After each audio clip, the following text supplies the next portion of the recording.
gentlemen, President of Uganda, Let me say, I listened to it entirely, so really congratulations for representing us.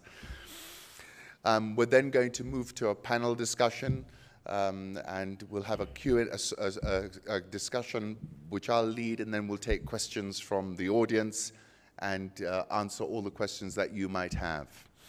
If I might introduce Rebecca Miano, OGW, Managing Director and CEO of KenGen. She is the first woman Managing Director and CEO since KenGen's incorporation in 1954. So this is an example. This is an example of when people talk about breaking the glass ceiling, this is it. This is what we're talking about. Until her appointment, she's been a passionate lawyer with an illustrious career in law, corporate governance, was responsible for driving the corporate governance agenda of the company in her role as KenGen's company secretary and legal affairs director for more than 15 years. Rebecca joined KenGen in 1998 and worked in various roles, rising through the establishment to the level of acting managing director and CEO before she was confirmed to the position in August 2017. Founding patron of KenGen's Pink Energy Forum, which was formed out of the need to encourage and facilitate female employees to grow boldly to their potential in line with their respective professions. And I must say, Rebecca, I follow you on Twitter a lot, and you've really become an aspirational role model for so many ladies, and I think that's really great. As the Managing Director and the CEO, her role entails leading the team to achieve operational excellence, ensure the mission, vision, and business objectives of the company are achieved. Mrs. Miano is a registered certified public secretary, Kenya, with the Registration of Public Secretaries Board, and won the company Secretary of the Year status in 2010 under the Champions of Governance Awards. Also a Commissioner for Oaths since 2001, that's good to know, a Notary Public since 2003, and a finalist for Chartered Arbitrator. Awarded the Order of the Grand Warrior of Kenya, that's the OGW, in 2010 by the Head of State in recognition of her outstanding services rendered to the nation. She has attended extensive training in leadership and management, including Harvard Business School, Strathmore here in Kenya, and Navarra in Barcelona as well. Married with 2 children, her hobbies include reading, traveling, and watching plays. And therefore, it's a real privilege for me to have Rebecca come and speak to us all here about the opportunity at KenGen, about which I'm very bullish. And I know Rebecca's going to preside over an enormous share price rise, which she already has, in fact. So we look forward to that too, Rebecca. May I give you the floor?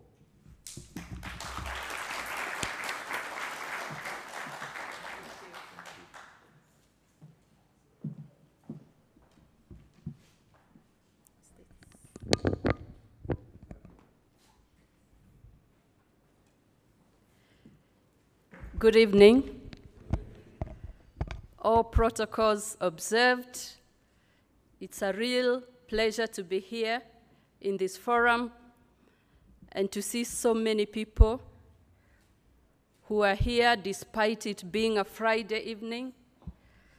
Fridays are not the best to just gather and listen to some lady somewhere sharing some story.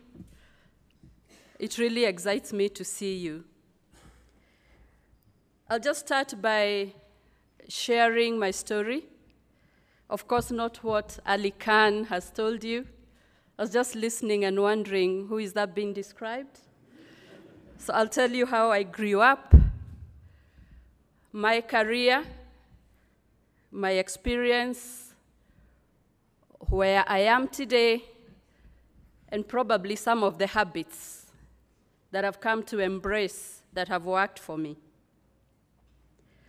And so I come from a large family, a family of 14, plus then 2 mothers and a father. That makes it 17.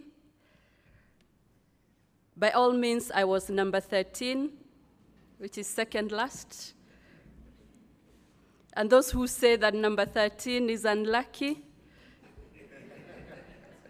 we can have a little chat. And I was born in a cold place, highlands of Mount Kenya.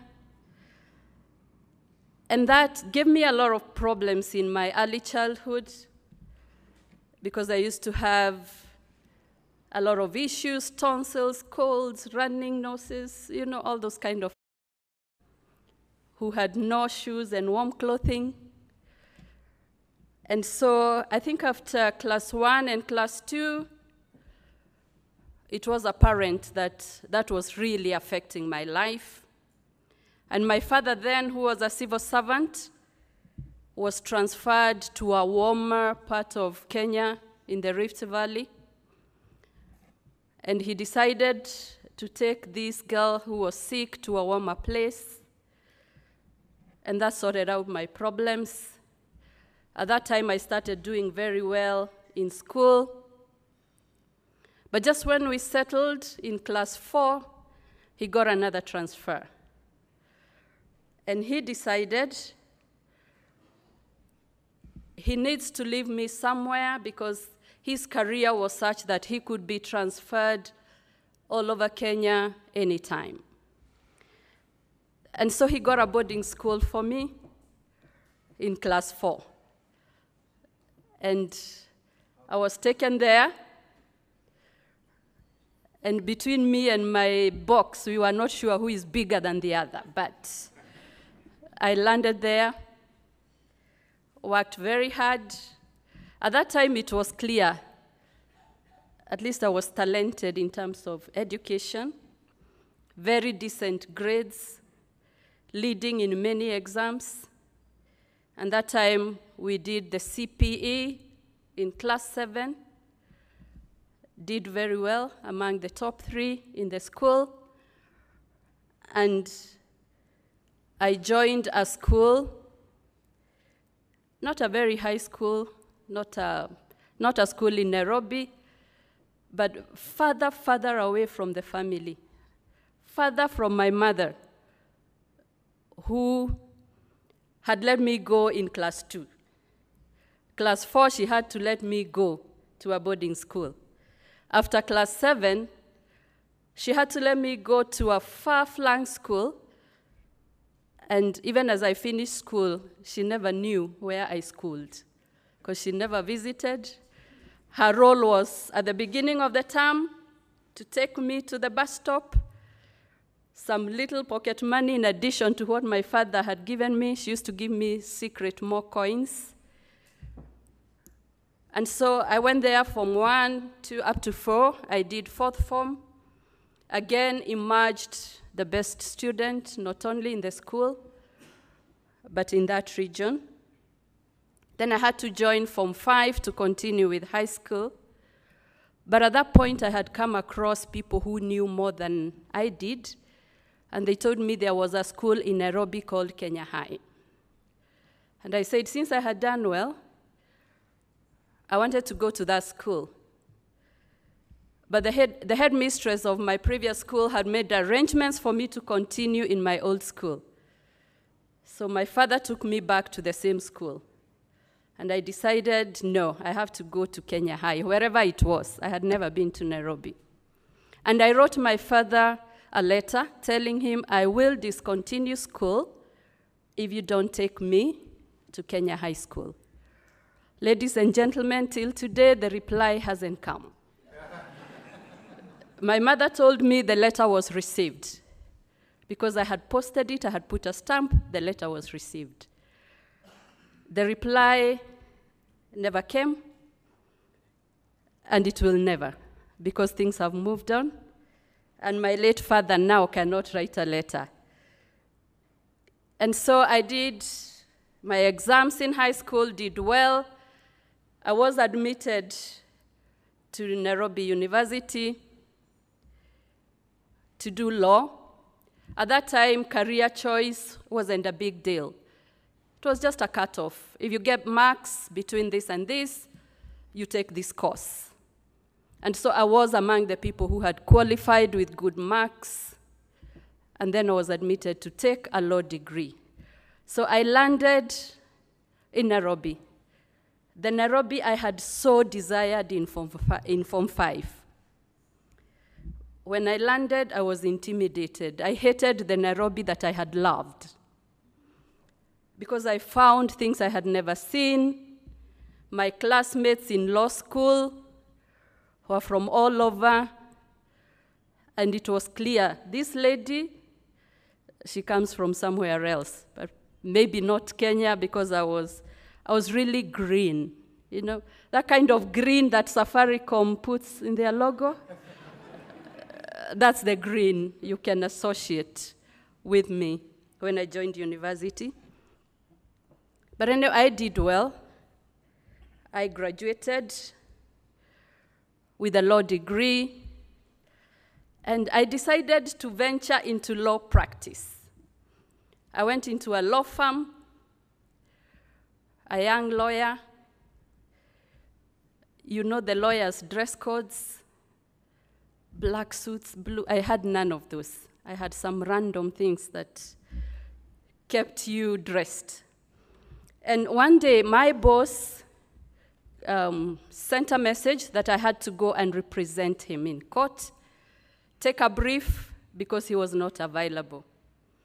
And so I obeyed, and it was High Court. And I went, our case was called, and I stood up. And there was this judge in specs. He lowered the specs like this. He said, young lady, were you loitering in Nairobi and found yourself in my chambers? I was so shaken, I said, yes.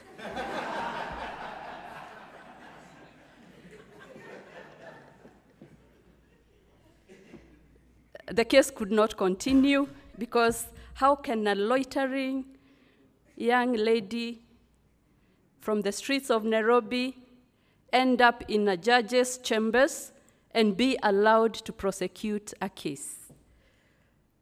So I went back, shaken for the rest of my life by the courts. From that day, I looked for a job in corporate world. And as I shared this story, a certain lady told me she thought she was a good musician, and she went for some auditions. After she sang, the judge said, I did not hear somebody sing, I heard a frog croak. And I want to tell leaders, and it is my determination, never to undermine people who are trying the best in their circumstances, people who cannot afford a suit, people who are trying to sing. Those are the people to encourage. Never mind, there are times the discouragement then ends up being a gift and probably gives you a better opportunity than you'd have had if that judge did not tell you off, if that musician did not tell that young musician off. And that's how, between me and the courts, of course, if I'm sued, I'll go. But going to prosecute cases, I was disqualified at my first attempt. It looks like I have better things to do. And so I looked for a job, tarmacked, ended up at Kenya Power and Lighting. I was given a job as an assistant legal officer, where I tried my luck, worked a bit. I got a scholarship to go to Australia in Brisbane for further studies. And when I came back, there was restructuring in the power sector. I got an opportunity to be taken to KenGen. But there's another little story there. At that time, the best people would remain in Kenya Power and Lighting. The others, including those who have been abroad, including those that the judges had chased away, they were sent to KenGen. You know, when you throw away that bin thinking you're just cooking the nice ones and you throw out, then they later grow into beautiful plants. I am a product of that. And did my best with determination, served in every position there was in my career: legal officer, assistant legal officer, senior officer, company secretary, eventually the legal director. And so, looking at my history, when this job was advertised, so many things came to my mind, including the judge. I was doubting myself a bit, all those experiences, the tonsils, all those things. But I tried. I am a product of a fair system where you apply for a job, you try your best, you're interviewed,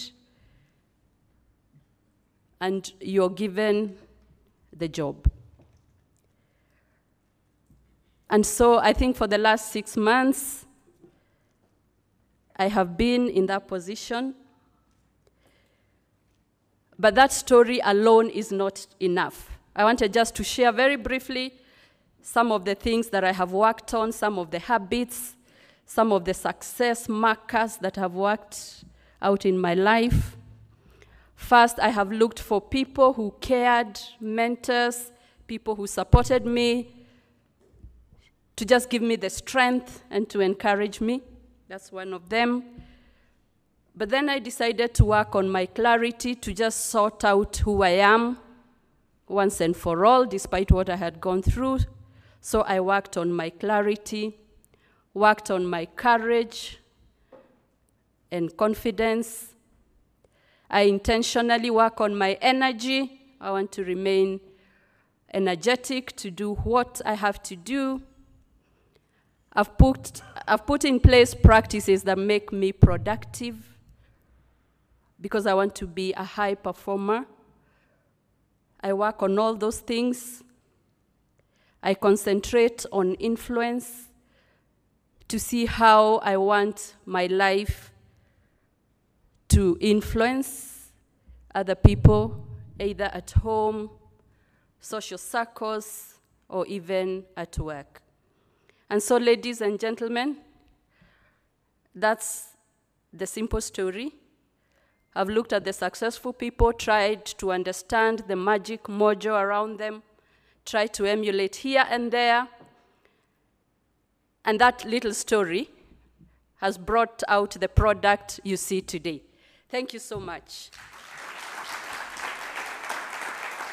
Thank you. Yeah.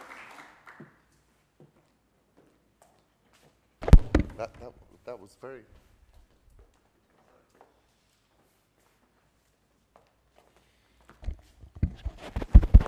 That was very inspirational. Did you see those moments when the judge said that? Did you see that as a transformative moment, or you saw it later as a transformative moment? Sorry, let me get you. Have you got the mic?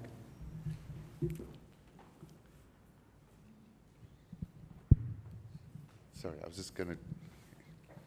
Yeah, no, on that day, I don't think I slept well. It wasn't a good experience. You know, judges are really harsh. I was barely 24, 25. That was a very big shock for me. Yeah. Yes. I can imagine. And the only mistake was that I couldn't afford the dress code for a lawyer. I had a random thing I had picked from the second-hand market that did not qualify to give me any encouragement. And so, yes, I am a lawyer and a good corporate lawyer. I've decided to be an engineer by pretense, by practice, and by association.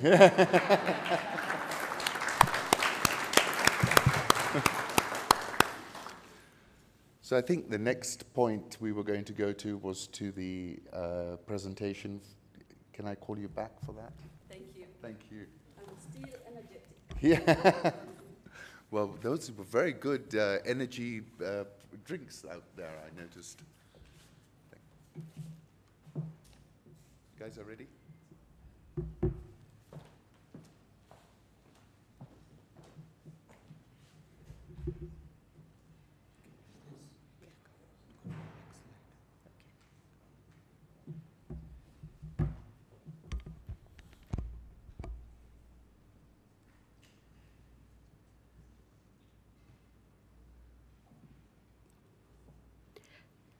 So, distinguished guests, let's forget about that story. Let's go to KenGen. And we have just a few slides. It won't be too long. And that's the content.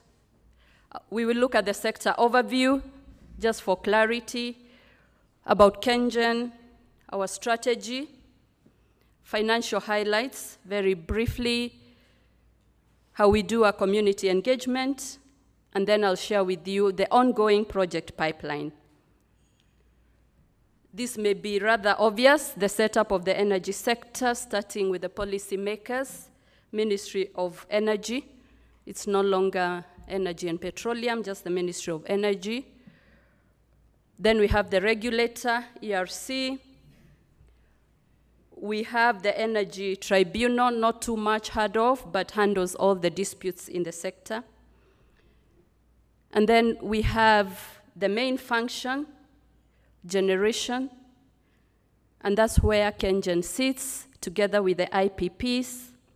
We have the transmission function, undertaken by KETRACO, Kenya Transmission Company, the distribution, largely most of it by Kenya Power, and also rural electrification, especially off-grid distribution, and then we have the customers. But then over the last 10 years, we have Geothermal Development Company undertaking the downstream geothermal exploration and drilling, and then it avails the steam to KenGen and other power producers. We have seen a steady growth in electricity demand in the country, and you can look at where we were in 2012, a steady rise of about 6.2%, up to where in 2018, and this is the peak demand. The peak demand, I think from 6 o'clock to 10 o'clock, that's the consumption. Madame Lagarde, who is going to be our guest speaker, was born in 1950. And we see that in going forward, demand will be driven by the anticipated growth in population and economic activity. Increased electricity access. We have seen the last mile program targeting many, many more customers, up to 3 million by 2020, 3 million more. And also implementation of the Vision 2030 projects is anticipated to bring up the demand. Devolution, a lot of economic activities at the county level, and all this will take the demand up, and we are certain that the peak demand will go up probably in the coming year or the coming months.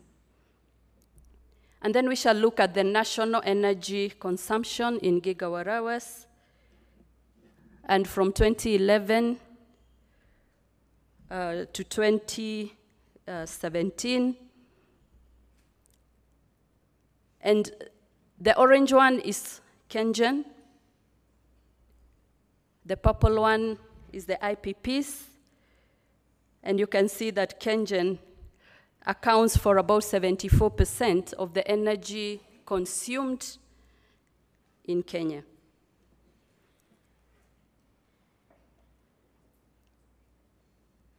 So the story of KenGen, obviously 70% owned by government, 30% by the public, having been listed at the Nairobi Securities Exchange.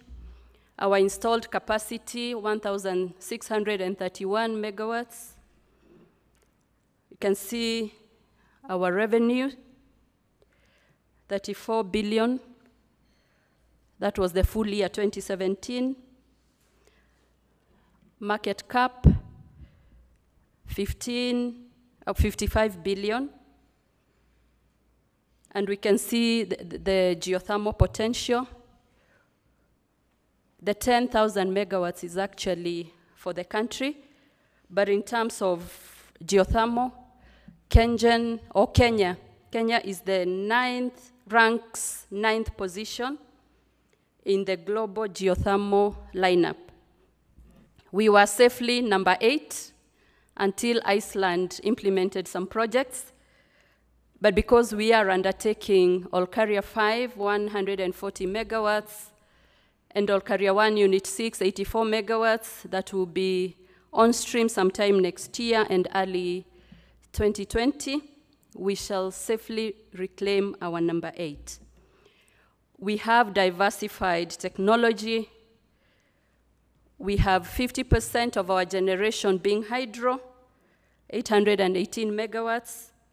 Geothermal is currently 534 megawatts. Wind, a decent 26 megawatts. And thermal accounts for 16% of our energy mix, 253 megawatts. The energy we sold last year, up to December 2017, we are showing the national mix. So in the country, hydro accounted for 28%, geothermal 47%, thermal 23%, then the others, wind, imports, and all that, maybe just about 2%. But for KenGen, our energy mix, it's clear that we have 88% of green energy as KenGen. Hydro was 38%. This is largely because of the drought. We've had drought for 2 years in a row. Thermal accounted for 12% of what we sold, and geothermal a whopping 50%.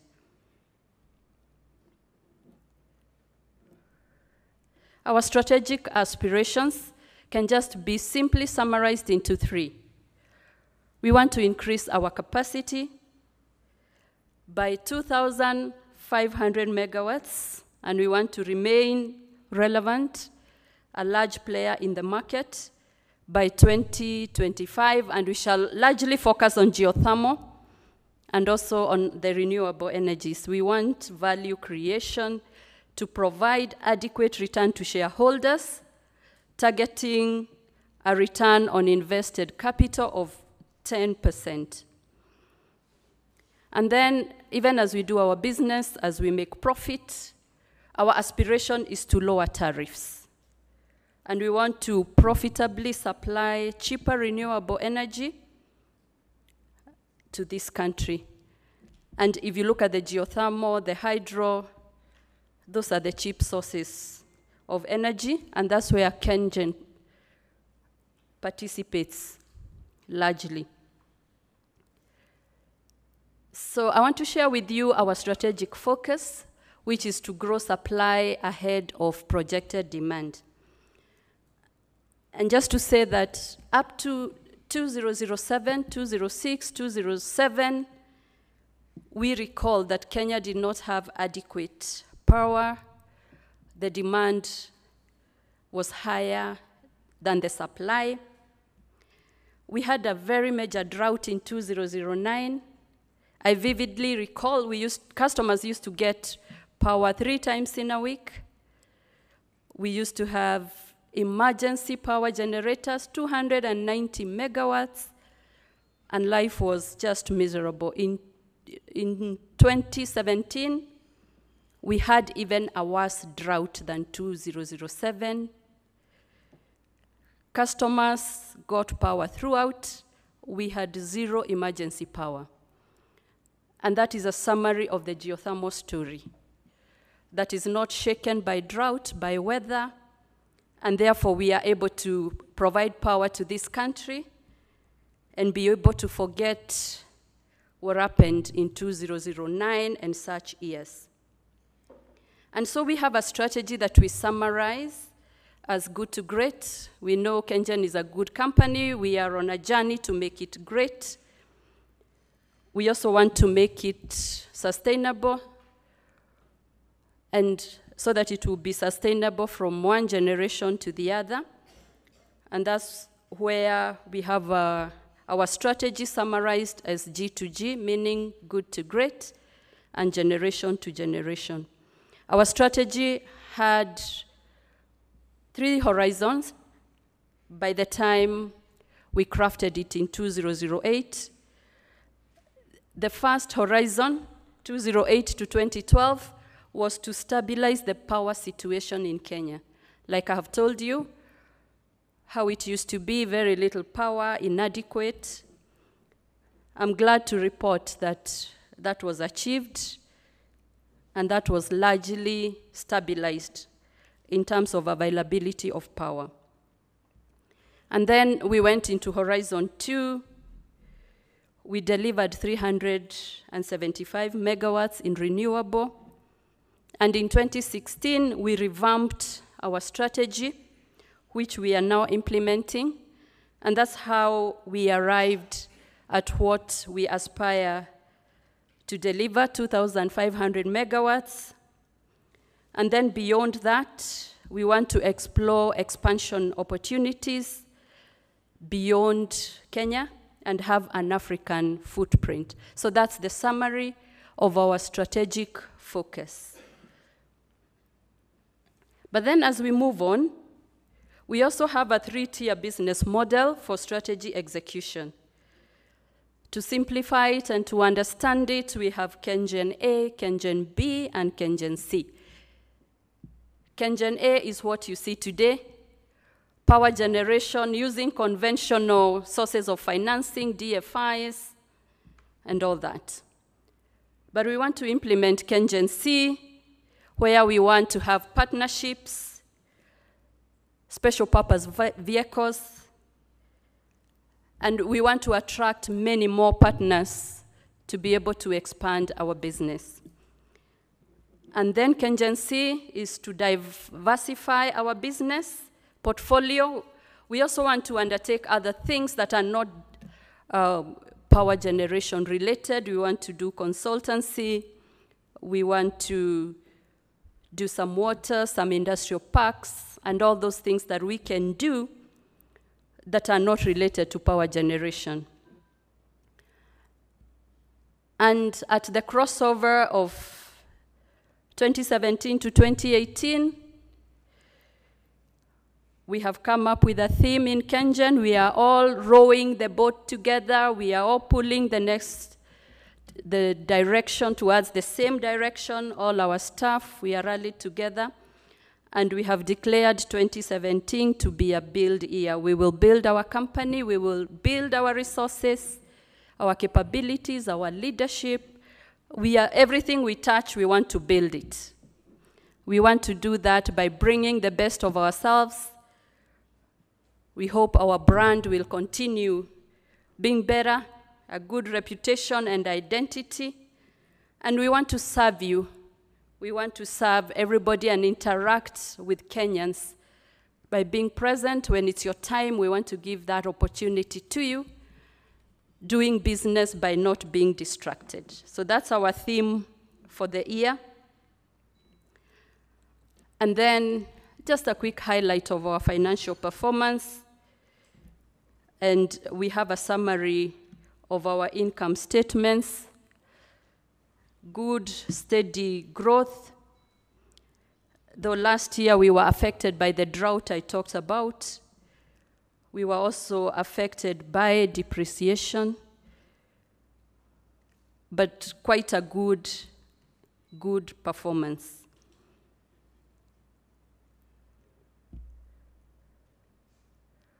Operating income attributes, we can see a 15% increase in depreciation, and that impacted on our lower operating profit. I've already said that. We have seen the electricity revenues grew, also the steam revenue, but the other income declined. Sorry, that's the slide I'm explaining. Employee expenses also declined, but we can see also what hit us most was the depreciation. But we still had very modest and good results. Our balance sheet, a decent balance sheet in this country. And we have a very strong balance sheet, right now at 363,477 billion.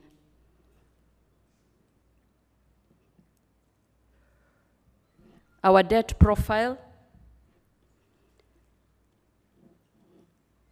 most of our loans are on-lent by the government from the DFIs. We have a few direct loans with the DFIs, commercial loans of about 13%, and then we have the infrastructure bond. So that is our debt profile. The next slide, shareholder value creation, and this is a very exciting slide, how our share has performed. And I think between our shareholders, they have shared a cool 11 billion in the last 1 year.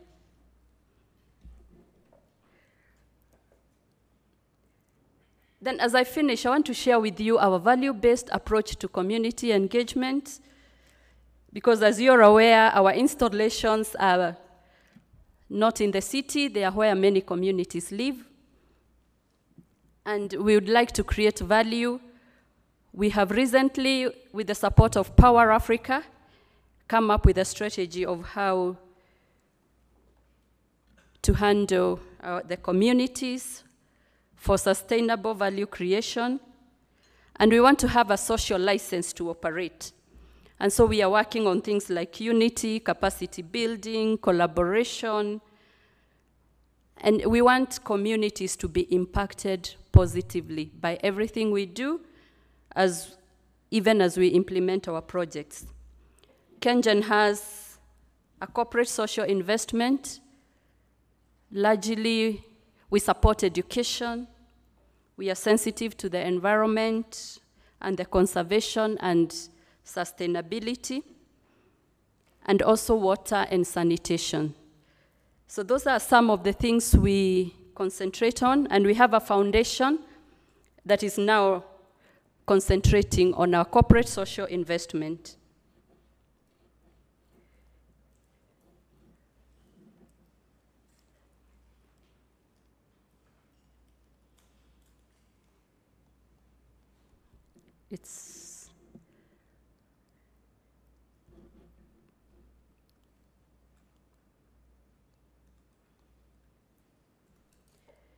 The next slide I had, I think something is stuck, is just our capacity growth, which is largely on renewables.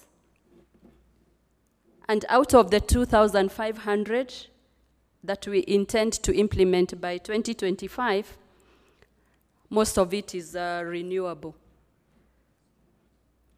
Actually, all of it.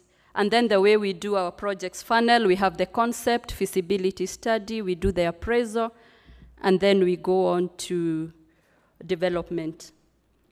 The last slide is on the ongoing projects.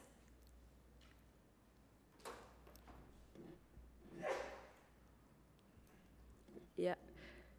We are undertaking Olkaria 5, and that will be commissioned next year, July. That is about 160 megawatts. Olkaria 1, Unit 6, that will be online January 2020. We are rehabilitating our oldest geothermal plant that is 37 years old. We are rehabilitating that and we'll bring it on stream 2021. and other projects including Meru Wind, 80 megawatts of wind, on stream 2021. We also have some other wind in Gong that will be phase 3, anticipated to be online by July 2020.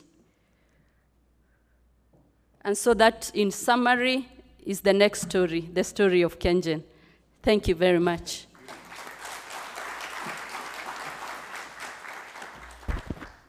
Thank you, Rebecca, for that presentation. What I found interesting, and I'm going to introduce the panel at the moment, was I think a lot of us have forgotten when we actually had a power deficit and the types of challenges that we had then.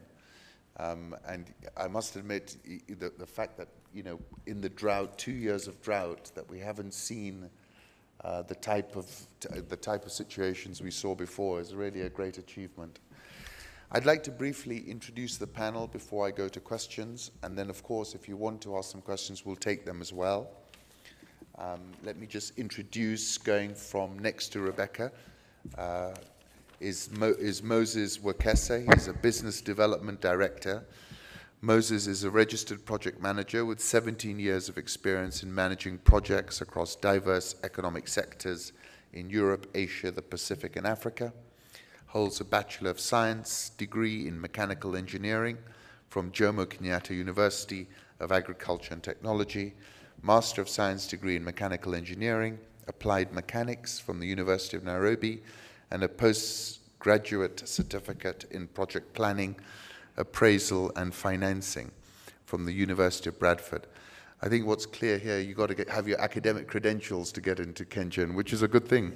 He has undergone various leadership development programs, graduate of the Advanced Management Program from Strathmore Business School, was appointed Business Development Director in 2014, responsible for driving the company's core business of capacity expansion through planning and execution of projects and development of alternative revenue sources through new business. Previous experience includes management of projects in the infrastructure sector. Departments, project execution, capital planning, and new business.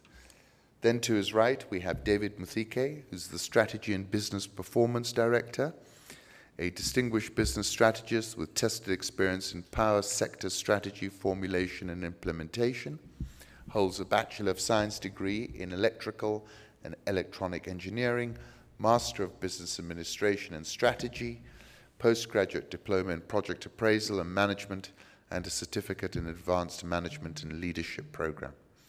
He's a graduate engineer with Institute of Engineers of Kenya and a member of the Kenya Institute of Management. Appointed to the company's Strategy and Business Performance Division in September 2014, a major role of this function is to support the company in maintaining thought leadership in power generation and related services. Responsibilities, development and management of the company's strategy by identifying and driving execution of strategic initiatives and growth opportunities, driving innovation that develops new ways of meeting the company's goals, leading and managing the company's result-based performance, accountability system, driving knowledge harvesting and transfer across the business. Previously worked in the departments within the company, including the Managing Director's Office, Corporate Planning, Technical Audit, Institutional Strengthening.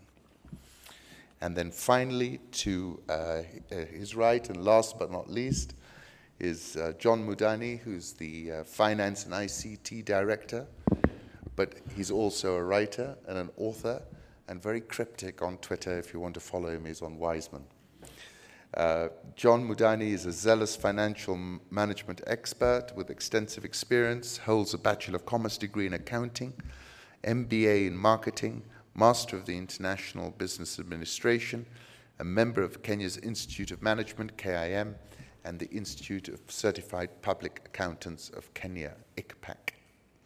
Prior experience includes Coca-Cola, Orbit Distributors, where he was the MD and CEO, Kenya Airways, in the golden era we were talking about, 2002 to 2008, when I remember you'd land anywhere in Africa and it would just be our plane and our flag. It was a really great time. World Vision International and PwC, PricewaterhouseCoopers. Mr. Mudani joined KenGen in November 2008 as the Finance and Commercial Director. Became the Finance and ICT Director in 2013. Looks after capital raising, management of finances, banking relations, financial reporting, budget process and control, balance sheet restructuring, cost-saving mechanisms, and responsible for the development of cutting-edge information technology infrastructure. Departments are corporate finance, finance and information, communication and technology. I think we got all bases covered with our panel. If I might first, and if you got any questions, just tag me or put your hand up in a little while. I've just got a few questions I wanted to run through first. And I wanted to turn to Rebecca, first of all. We heard your story.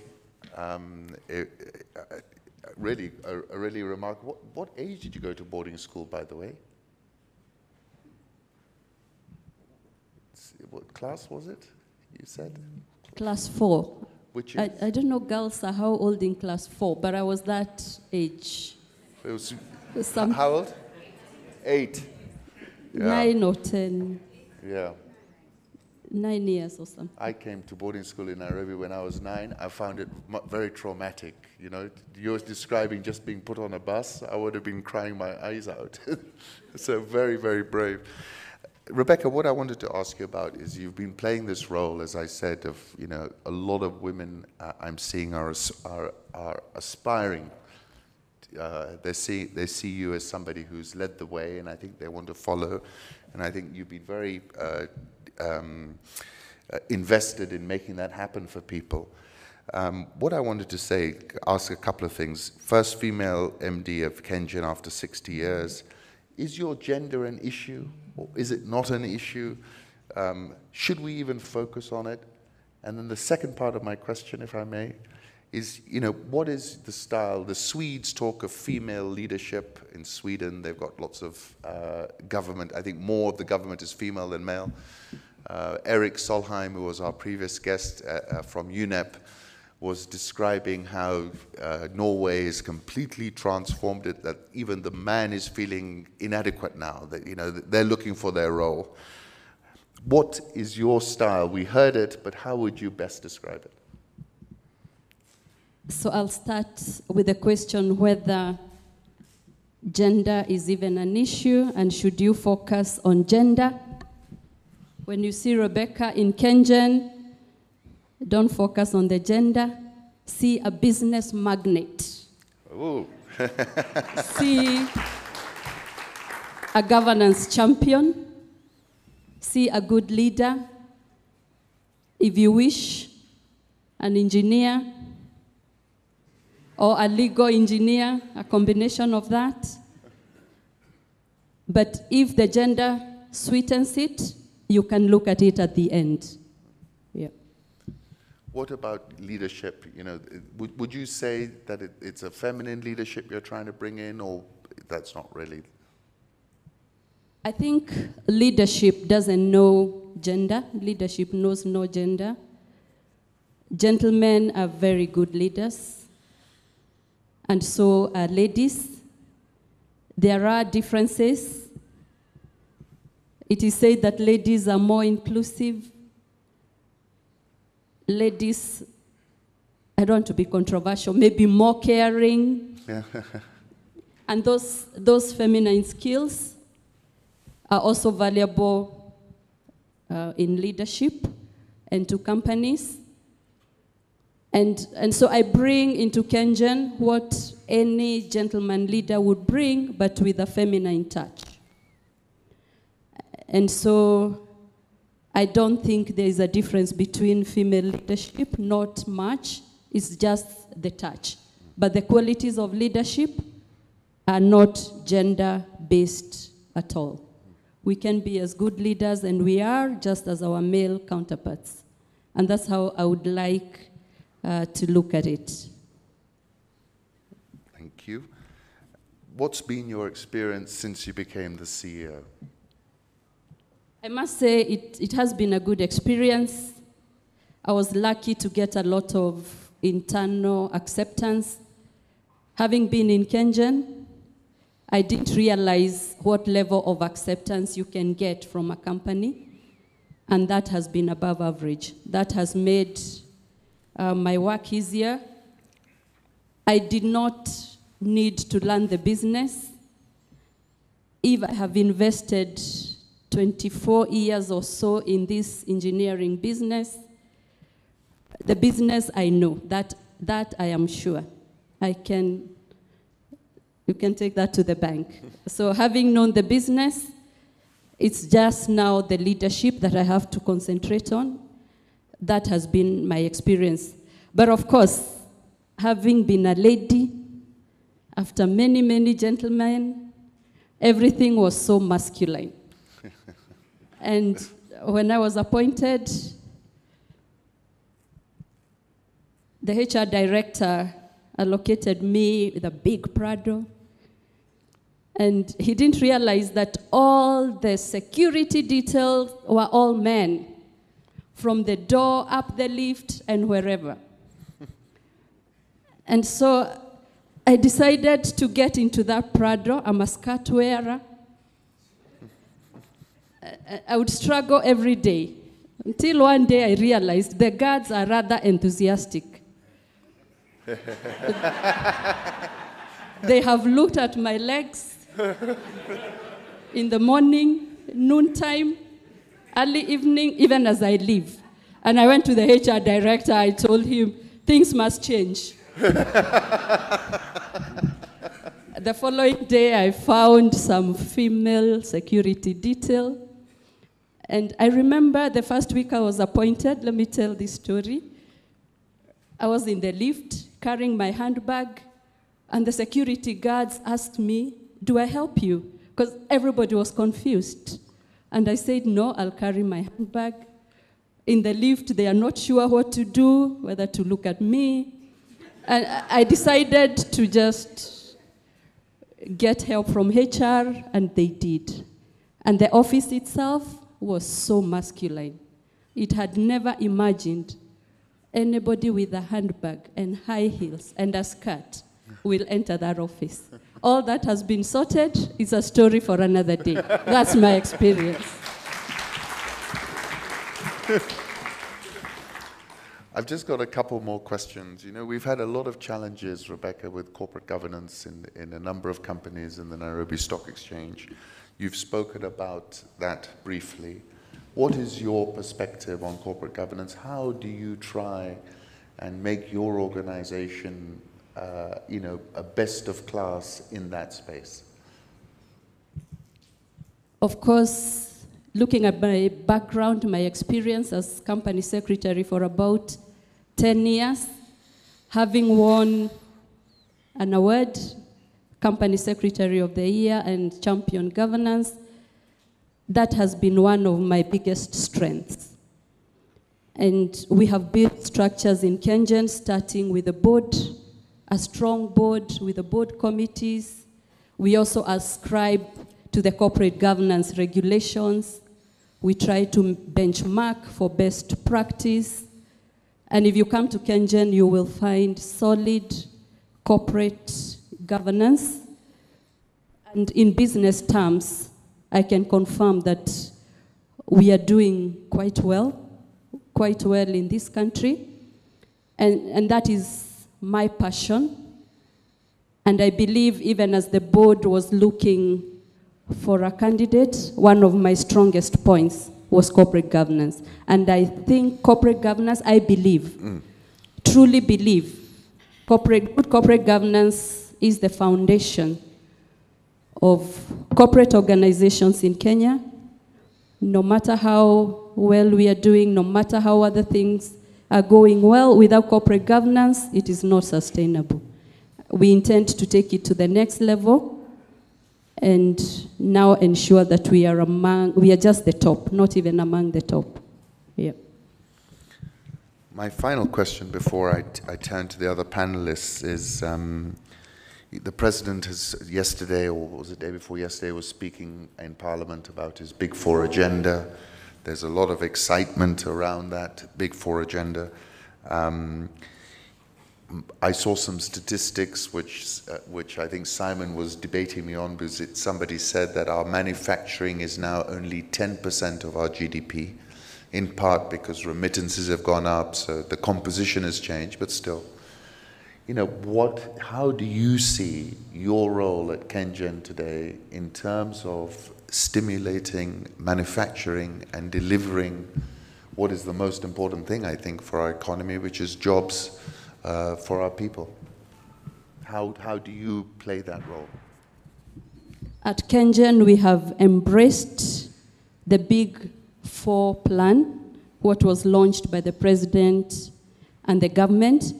We believe that energy is the biggest enabler of the Big Four.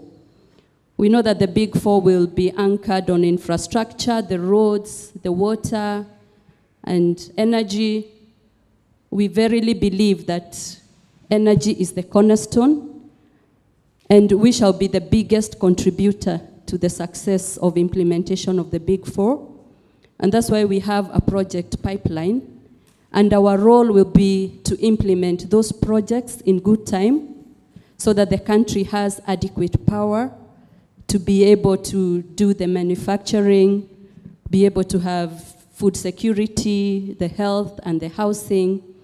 And we shall put all our efforts in providing clean and affordable power to be able to attain the success of these Big Four.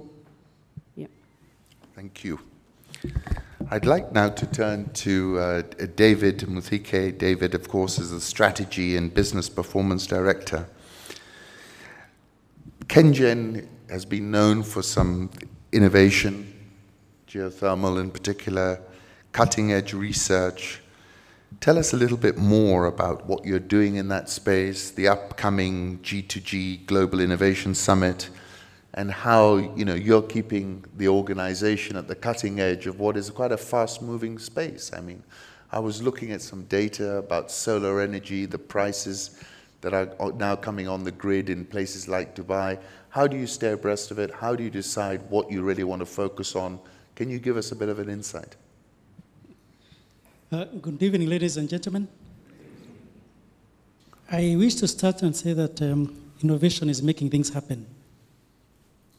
And innovation is allowing people to think freely and to give them the opportunity and the environment to be able to put in place, or rather to implement what they are thinking freely. Now, at KenGen, this is a journey we have started for the last 4 years. And you have seen quite significant progress when staff come together and innovate. And one of the big innovations you have seen in KenGen is the wellhead power generation, which brings power quickly to the economy without necessarily waiting for many years to have the bigger power plants come online.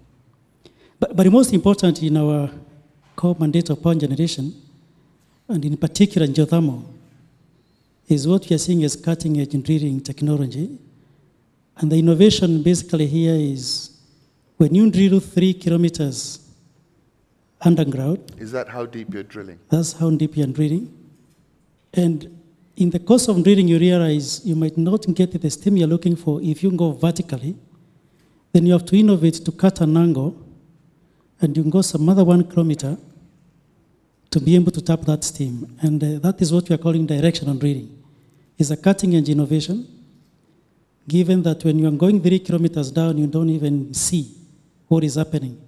You're relying with the data coming and analyzing that data. Having said that, there is another also very critical cutting-edge innovation within KenGen. And basically this is geoscientific research. Targeting those wells is not an easy science.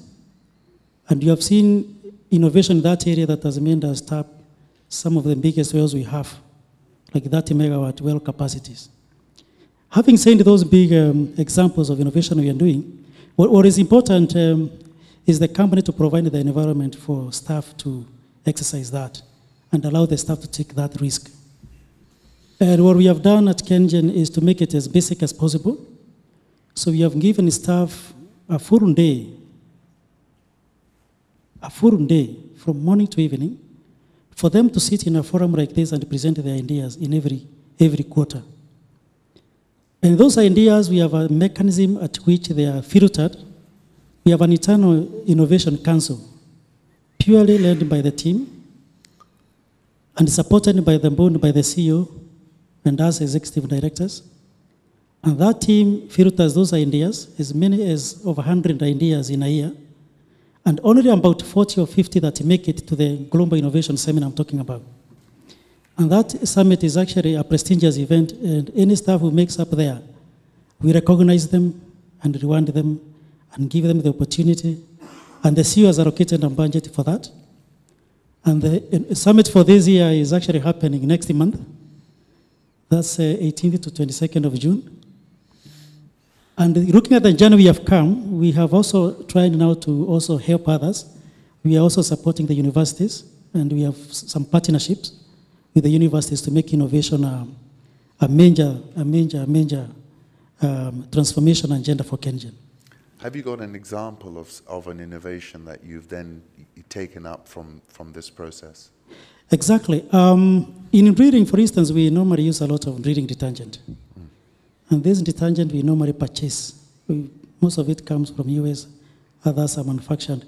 But we have staff who have actually come up with the formula how to manufacture. So you're doing something for local manufacturing? So actually we are in the process of setting a factory for... is that one of the three-pronged strategy? Exactly. Exactly. That's one of the ways to create value, to try and get your own product which is more cost-effective, and it will make us be able even to market it in the region in the future. Ethiopia and Djibouti and other geothermal regions that are coming up. That's one of the examples. There are many others. But to add on that, as far as innovation is concerned, there's aspects of thinking of innovation as technical subject. You have quite a bit of innovation even in human resource management that we are seeing. And in building at the theme that the CEO talked about, building, bring out the best. We are seeing a lot of innovation in process engineering, how we are doing work, how we are improving day-to-day work. And this is something you cannot see physically, but it has a lot of hint and potential to make a company better, and that's what is making KenGen move forward. Can I ask you to tell us a little bit about this G2G Global Innovation Summit you're describing? Is it an energy-based summit, or is just, do you want to tell us a little bit about it? Yes. And how you are seeking to position and benefit from that? Yes. It started as an internal, we used to call it technical seminar. We started as an internal technical seminar. And we will bring these technical innovations, people will present. But in the second year, we realized it's more than just a technical seminar. It's actually an innovation seminar.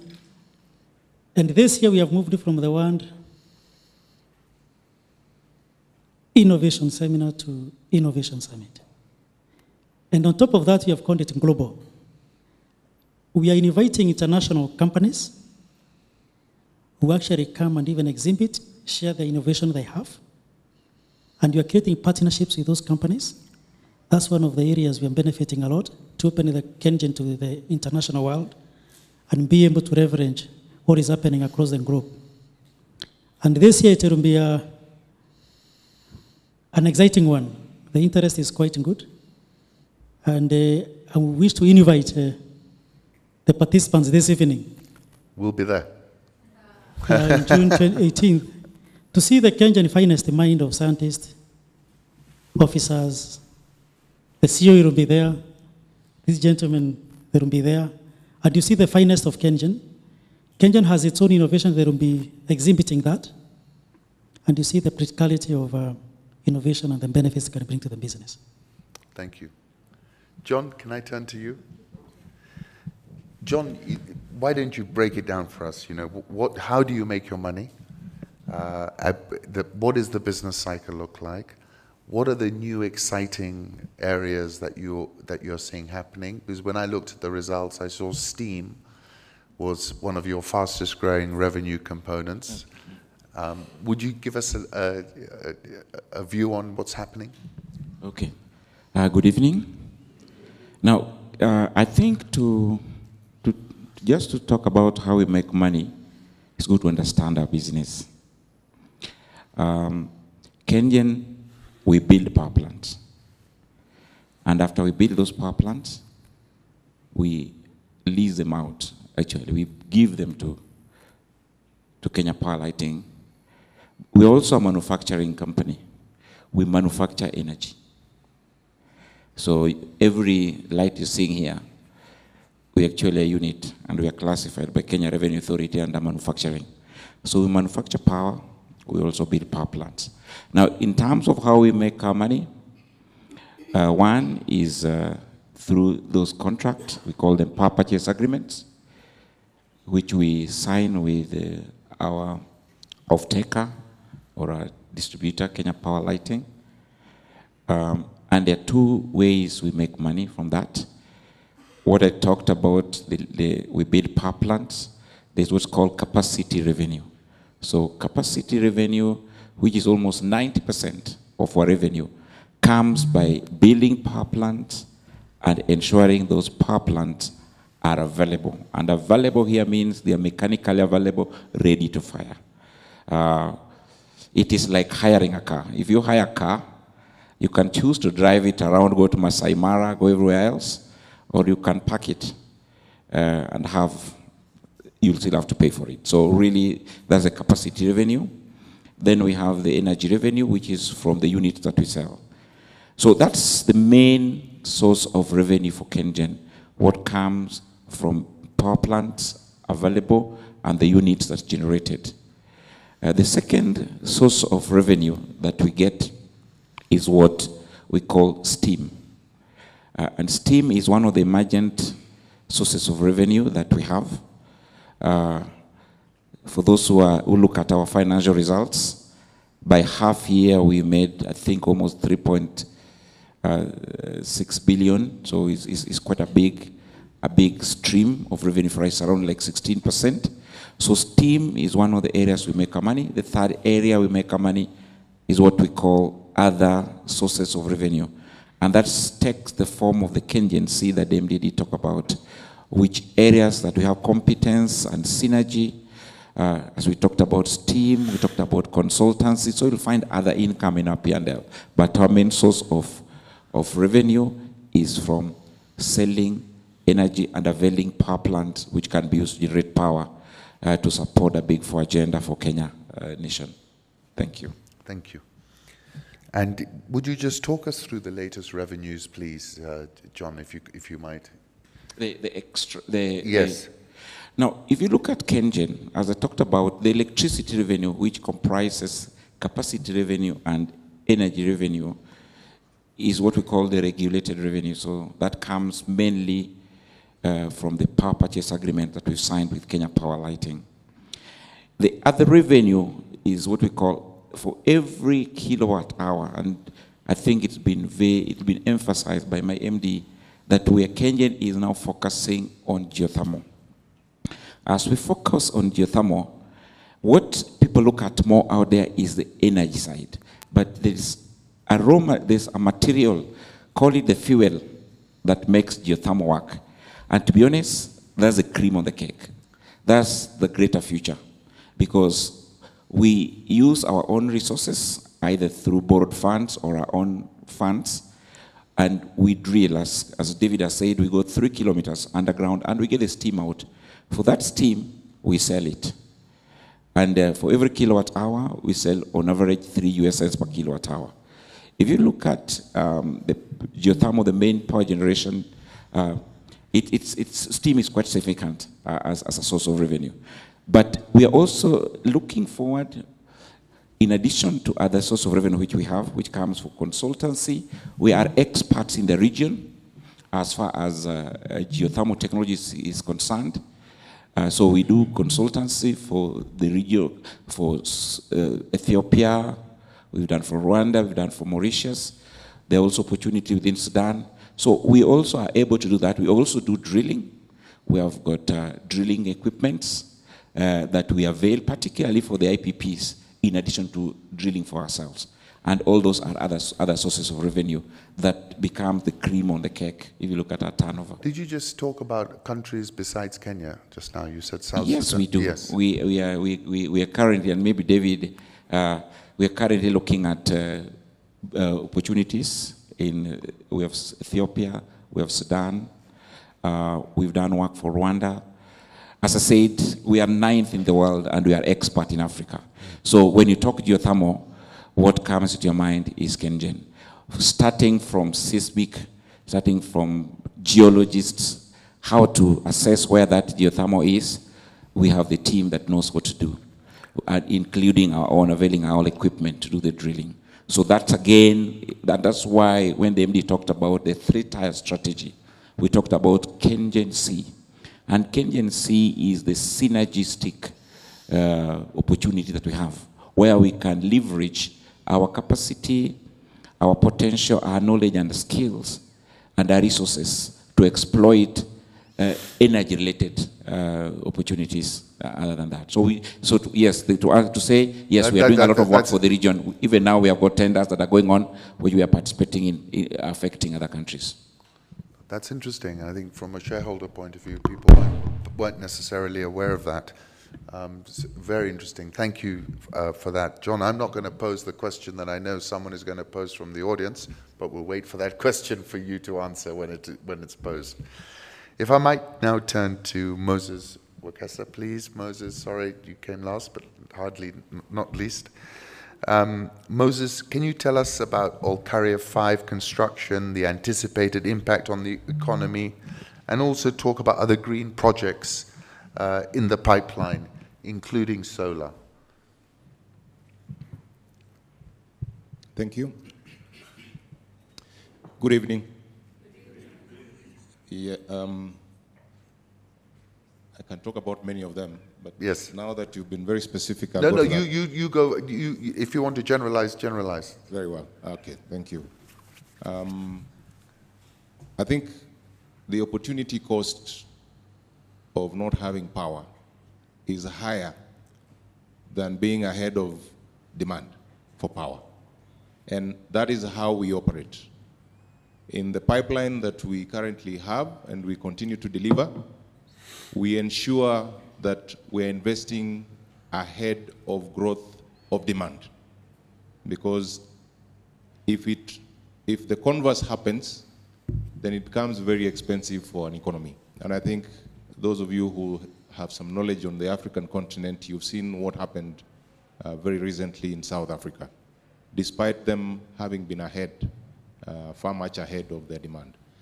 And projects in the power sector are not delivered overnight the way you would walk into a supermarket and pick a commodity and pay for it.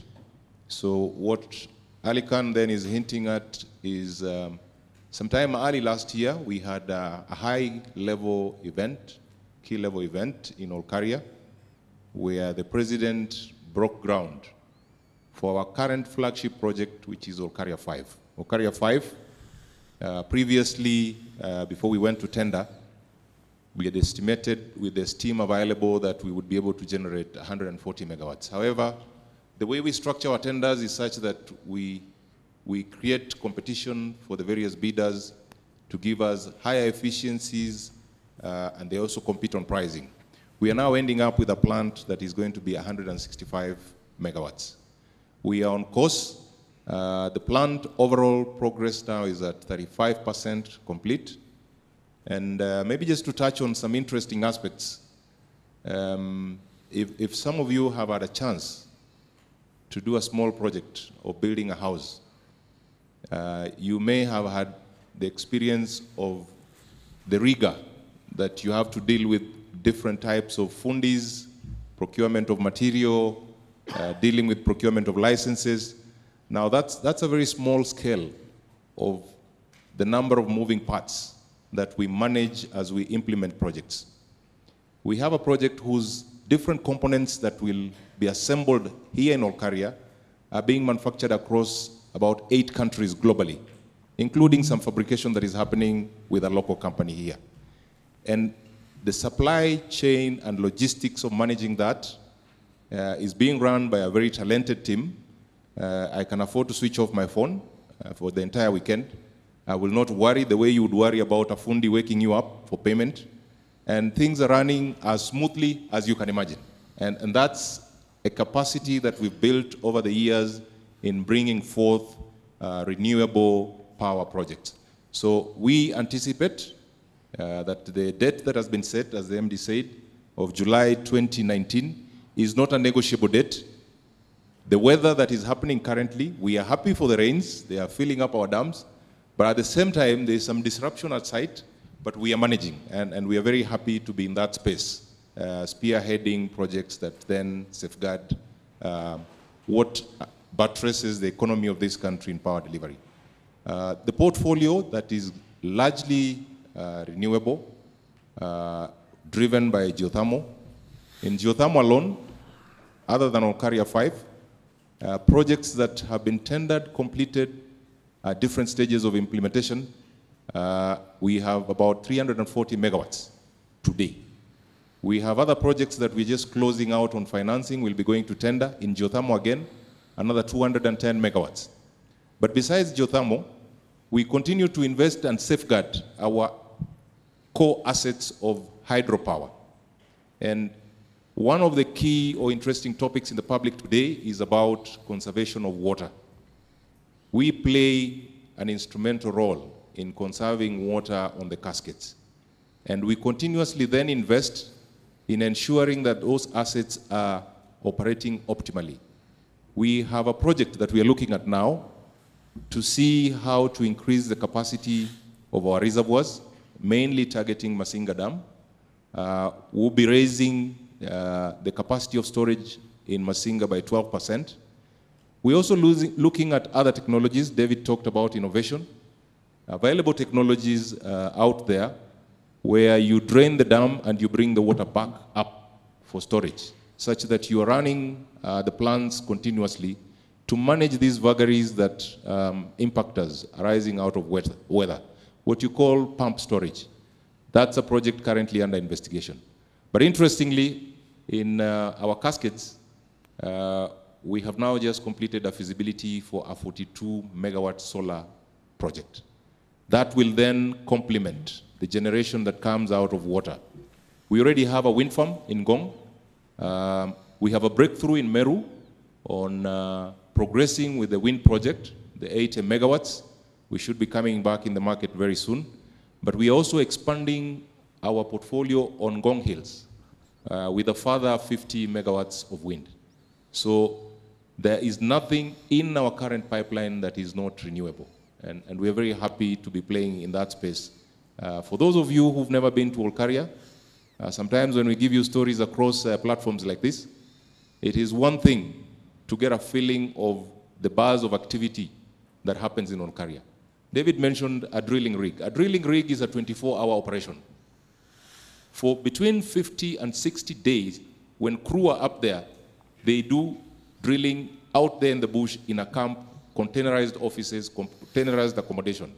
Today on site, on Olkaria 5, we have more than 180 people working daily. And we are very proud to report that we are managing any unforeseen events of accidents or injury to our personnel. And that is something we are proud of, and we invite you to come and witness what is actually happening there. Thank you, Ali. Can I add and ask you now about a couple of things? You know, the whole industrial park concept, as I understood it, and correct me if I'm wrong, was somewhere like Olkaria and Naivasha would have been an ideal place for industries to come in, for you to wholesale energy to them. What's happening on that point? What about other, you know, other income streams, drilling services? I know we touched on them, but can you just give us some feedback on that as well? Very well. You all aware that the standard gauge railway extension from Nairobi to Naivasha is already happening. There's a lot of activity along that line. If you get a chance to drive down to Suswa, where some water has been washing away soil, and there's a clip on social media showing that there might be 2 continents. I think is a good thing. I was there a couple of weeks ago. It's a big tourist attraction for us. So I think let's just fund that story. There are a lot of people coming from outside to see that splitting. But my focus to you is, if you go down that road, you may notice a lot of activities. The building of the standard gauge railway is happening.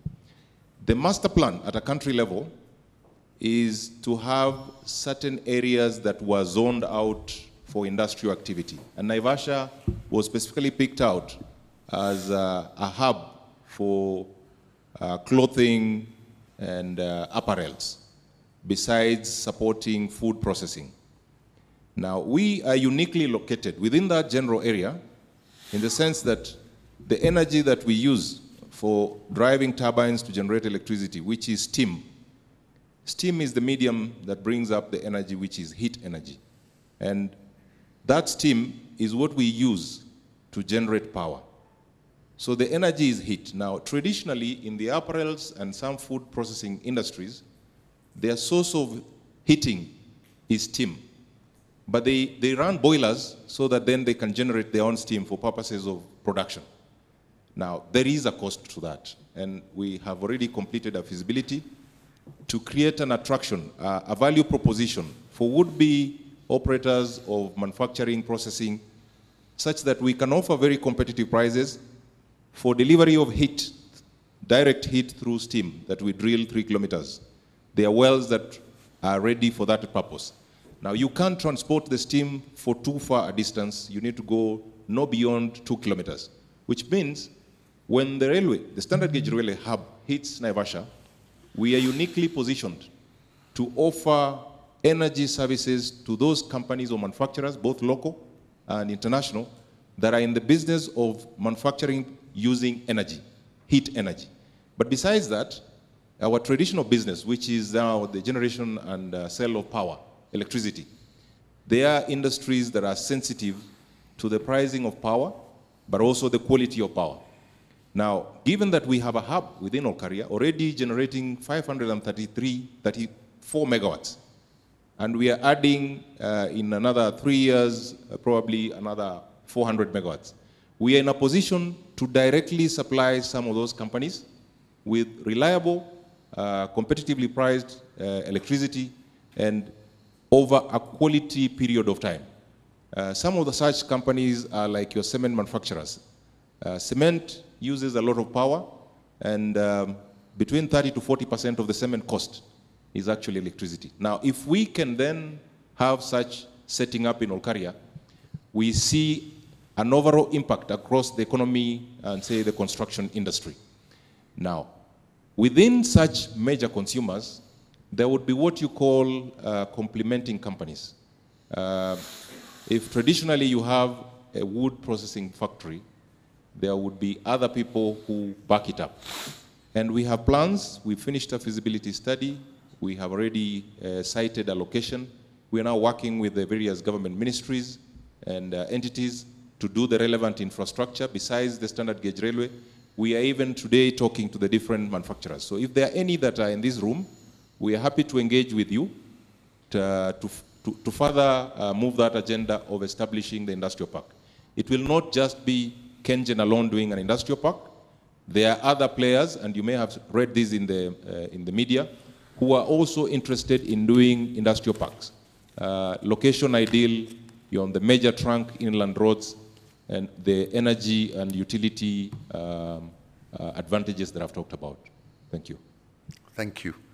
Can I take some questions from the audience? And I'll do 3 questions at a time. And if we can be short and concise and maybe introduce ourselves, maybe I'll start on this side, and I'll come in a. Who's got the mic? I'll just start from this side, then I'll come back. I think we got 2. Who's got the mic? Sammy. Sammy, let's start on the right here.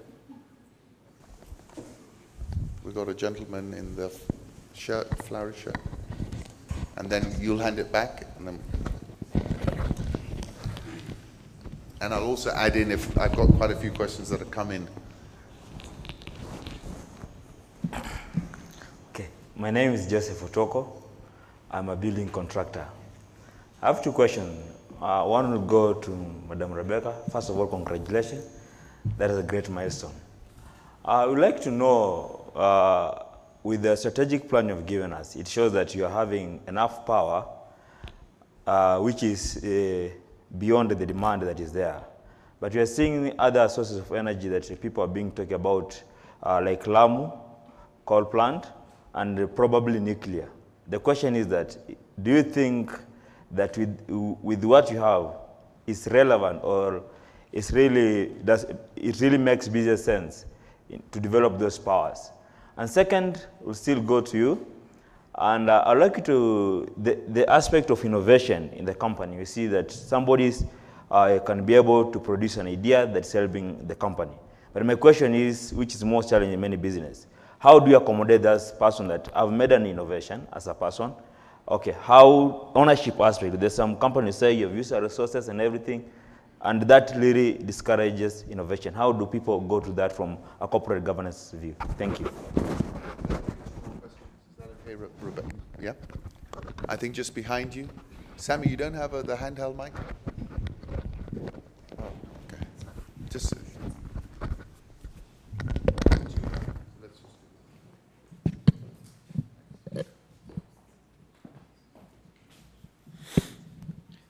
Good evening, panelists. My name is Jonathan Das. I'm a Lean Six Sigma consultant. My first question actually goes to Madam Rebecca. And you discussed in your earlier sharing on your development on the practices to become a high performer. You know, as a business owner, I would like you to share something around that. My second question is around the reliability of power. You know, we see still power cuts, the reliability of the distributor. How do we see that panning out, and how can KenGen support us to make sure that there is reliable power? And then lastly, on the manufacturing side, our president mentioned that manufacturing is one of our big four. Today we see cost of electricity around 16, 17 cents per unit. Ethiopia, not too far from us, is around 7. How do we see that going forward, and will there be a drive to bring that down? Can I take one more? Is there anybody in that row? Yeah. We'll give everyone a chance, but I'll do three, and then come back. Good evening. Thanks for hosting us today. My name is Silla. I work for an investment bank. My questions are more financial based. So I'll just start with power purchase agreements. Perhaps if you could elaborate, for example, geothermal PPAs, the tenor, the cost, is it fixed, is it flexible going forward? Also, I think one observation we've had is that, as you mentioned, capacity revenue is quite important, and the more capacity comes in, the higher the cost per megawatt on your P&L. So I just wanted to try and understand exactly how the overall tariff sort of build-up is, considering this is a fixed cost, whether or not KPLC uses this power. And lastly, perhaps on the cash flow statement, I think one other observation is that despite strong cash operating growth, the capex is always higher than what you actually make. So from a shareholder perspective, at what point do you actually get to see sort of free cash flow being generated based on your pipeline going forward? Thank you. Thank you. Shall we take those questions in reverse? Would you like to address the gentleman's questions first? Okay. Yeah? I think that was about your PPAs, your cash flow statement. Okay. All right. Thank you, Celia. Appreciate it. Now, our power purchase agreement has 3 elements in it. The first element is a compensation for the cost of investment. So we are compensated for the full cost plus the financing cost plus a return to shareholder of 12.5% after tax. So that's what we call capacity revenue. So over the tenor of the PPA, which for geothermal is around 25 years, normal 25 years, we are compensated for the investment. If the power plant was $100 million, we'll recover that $100 million, escalated, part of it is escalated. Then we have the cost of the investment plus the financing costs plus taxes. That's what I'm talking about, 12.5% after tax. Before tax, 18.6%. The second component of the power purchase agreement is a compensation for projected fixed overheads. We call FOMCR, fixed overhead and maintenance and management costs, maintenance costs. So that compensates us for my salaries, our salaries, the cost of running the power plant. It's estimated, a share, and put into that.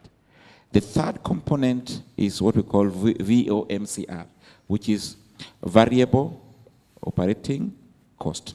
Let me just call it variable operating cost, which is supposed to compensate us for the running costs as we do maintenance and vary that. So the tenor of the loan, of the power plant, you get all your returns back, plus a decent return, which is the 12.5%. Technically, this is supposed to be reviewed periodically. The VOM and FMCR is scalable. Meaning that you adjust for inflation as time moves by. For the local cost, we use the underlying CBA, central bank underlying consumer cost. And for the imported inflation, we use the index of the foreign country where the major currency is. I need also to mention, number one, fuel is a pass-through. So the cost of fuel, and that's why steam comes in. If we use diesel, it comes in. That is a pass-through. What do I mean by pass-through? Pass-through means that we use it to generate power, and we invoice our customer, Kenya Power Lighting, for the value that we've spent during that period. The second thing is a pass-through is the exchange fluctuations. So at the time of signing the power purchase agreement, we fix the exchange rate. And therefore, as the exchange rate fluctuates, it's a pass-through, either as a credit or as a receivable, depending on which direction the currency moves. So that's really what runs over the tenor of the period of the power purchase agreement. So the build-up is cost plus margin, plus cost plus margin. So you're compensated for the cost of investment, the cost of running power plants, and given a margin after paying tax. I think that's how we work, and I've given the tariff. The only thing I need to mention is that the return is on equity. So we do assume it is taken at a corporate level that every power purchase agreement that we do sign, it's 70% financed by debt and 30% by shareholders' equity. And therefore, the return of 12.5% is on the shareholders' equity. Now, in terms of cash flow, and indeed the capex, what is, again, I want to take us where I started at the beginning. What's our business? Our business to build power plants. So we build power plants. If we don't build power plant, if we don't commission any power plant, you don't see a jump on our revenue. So, for example, Moses has said that All Carrier 5 will be commissioned next year. So that will show a jump on our, because the power plant will be ready and revenue will come out of that. So we build power plants and we get compensated in terms of our investment and the cost of running those power plants. So the capex, the capital expenditure that we spend, 70% is out of borrowing and 30% comes from equity. And that's how we make our money. Now, in terms of our cash flow, again, as I've mentioned, over the tenor of the power purchase agreement, we plan to be compensated for the investment plus the borrowing, any funding that we did, plus imagine that's decent. We use decent, or that's what the Act says, a reasonable margin for us. So when we do power plants, when we build them, we sign agreements with financiers, we agree in advance how the funds will come, and then how to be repaid over the tenor of the power plant. I hope that addresses your questions. Thank you. Did you want to just address part of the question about the price per kilowatt hour in comparison to Ethiopia?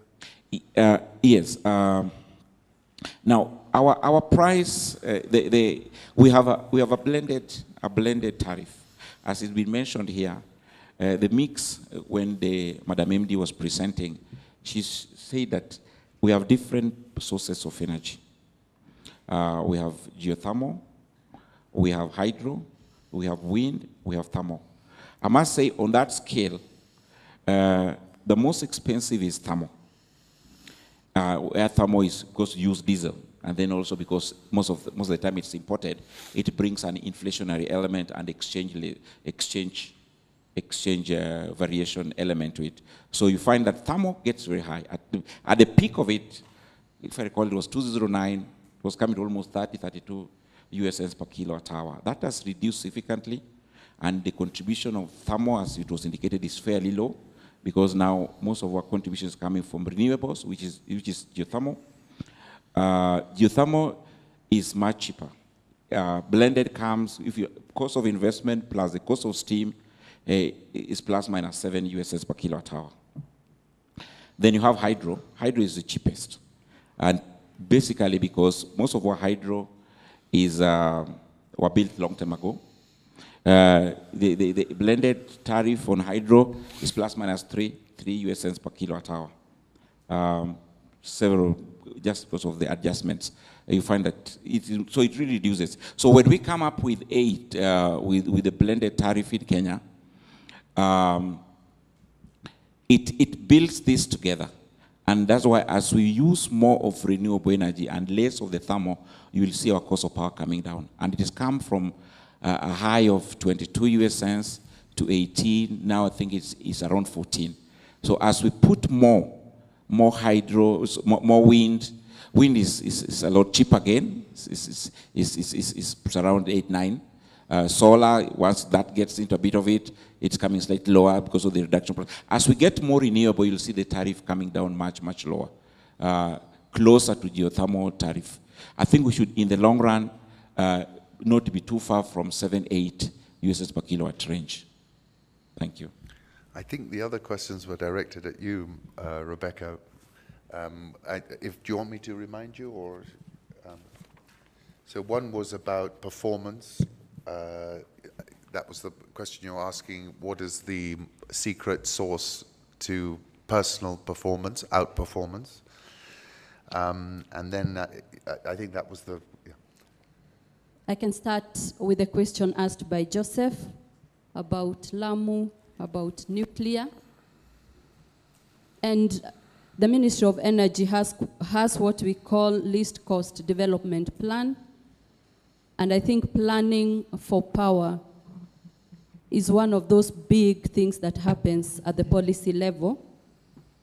And every project that we implement, including those that KenGen implements, all emanate from the least cost development plan.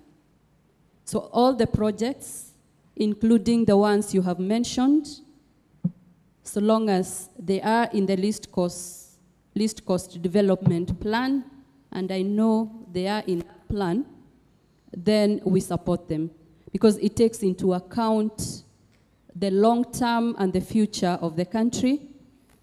We know that any plans now for nuclear is for plans that may come on board in the next 15 to 20 years. Then on the practices, there are things that have worked for me. I believe they may be universal and may work for many people. Just identifying the success markers, building on things that will make you more productive, and some of the ones I shared. But in addition to that, being very disciplined has worked for me. I have to put a lot of discipline into what I do. Hard work has become a pleasure because the fruits are quite sweet. Then good planning my day from the morning, knowing what projects I need to move, which people I need to reach out to, which people are looking for me. Just planning your day and making sure that I know what I must deliver on a particular day, no matter what. So if I build on those, it has really worked for me. Together with what I said, I have to have clarity of what I want to do, both in my social life and official life. I have to work on my energy, and that is a big one. It's a mover. You've got to be energetic, because energy is the secret of success.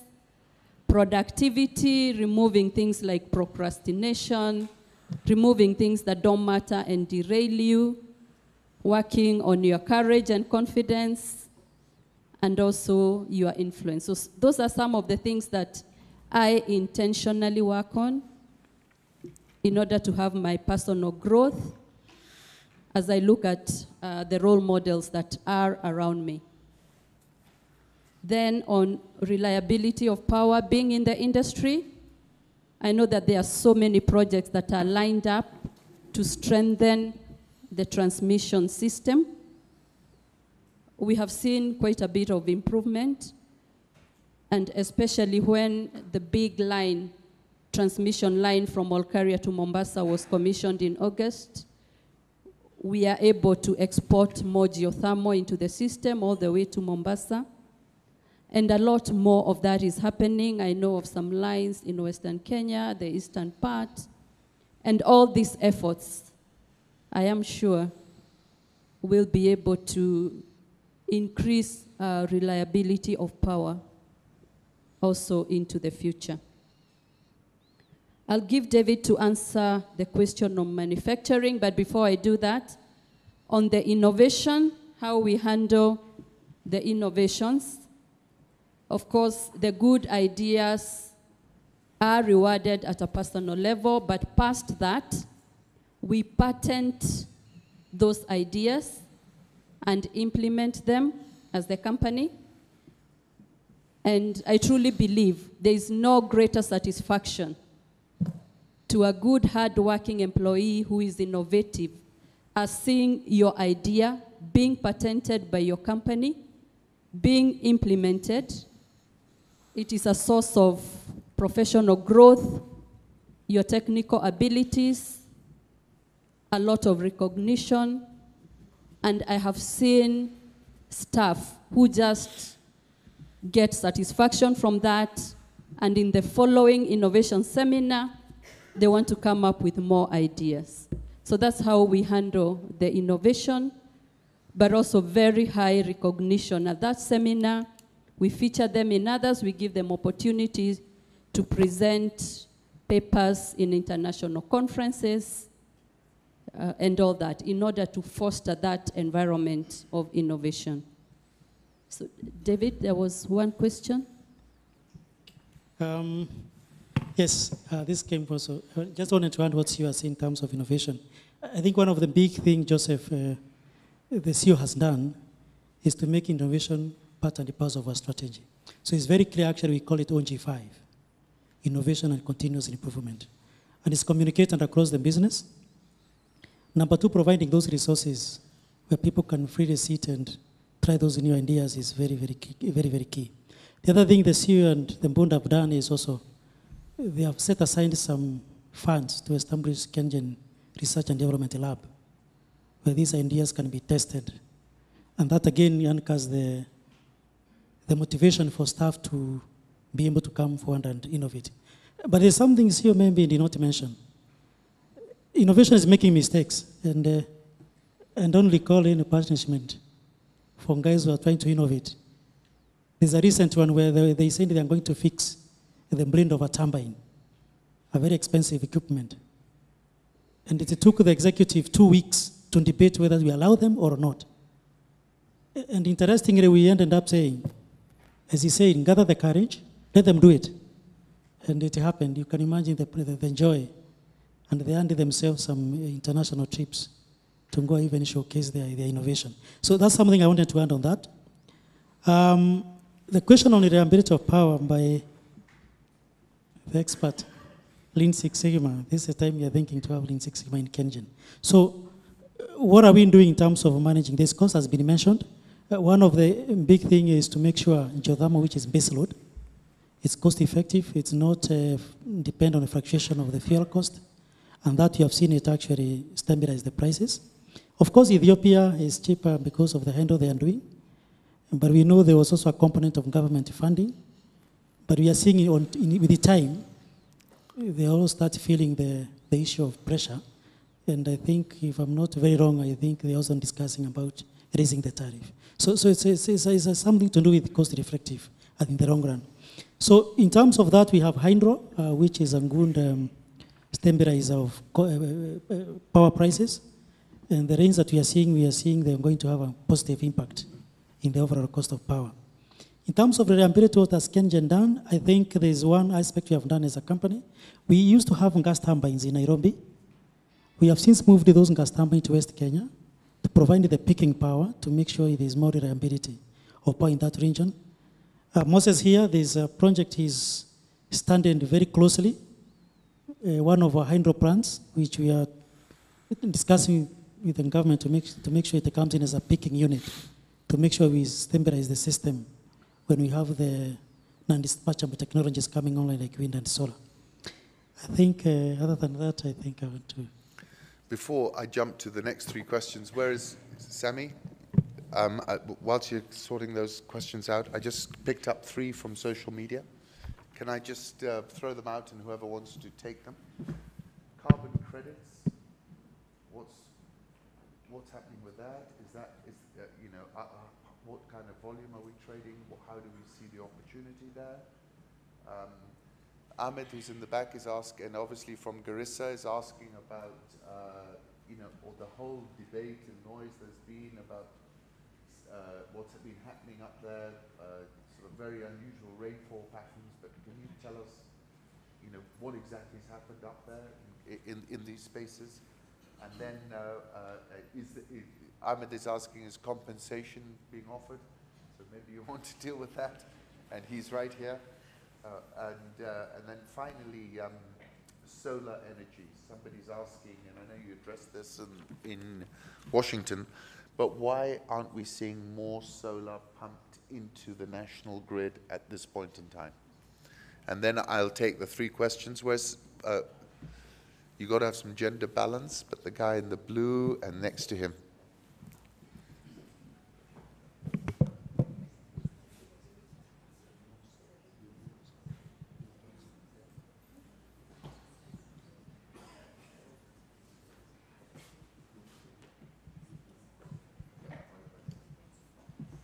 Rebecca Wadsworth, why don't you deal with that one, the rainfall? Okay, I'll start with a question about rain and floods and what is happening. And I want to start by saying that we send a lot of compassion. We are concerned about the effect of the floods. And yeah, we really sympathize with the destruction that we have seen. But as a matter of clarification, KenGen owns a cascade of dams, starting with Masinga, which is the largest reservoir. And then that is connected to Kamburu. After Kamburu, we have Gitaru, followed by Kinderuma, and then Kiambere. Masinga is not yet full. We are still about 5 meters to go. But the kind of rainfall we have seen this year is that we have seen a lot more rainfall downstream, and the water is not necessarily drawing out of the cascade. We have seen some tributaries feeding into Kinderuma. And because Kiambere is also a very large catchment, we have seen a lot of rains and a lot of tributaries feeding into Kiambere.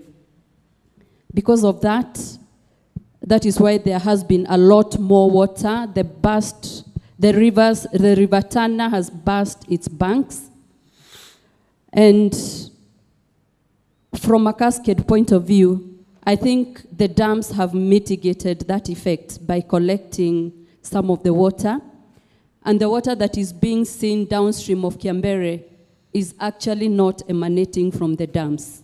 It is the rain itself and the tributaries that are feeding into Kiambere.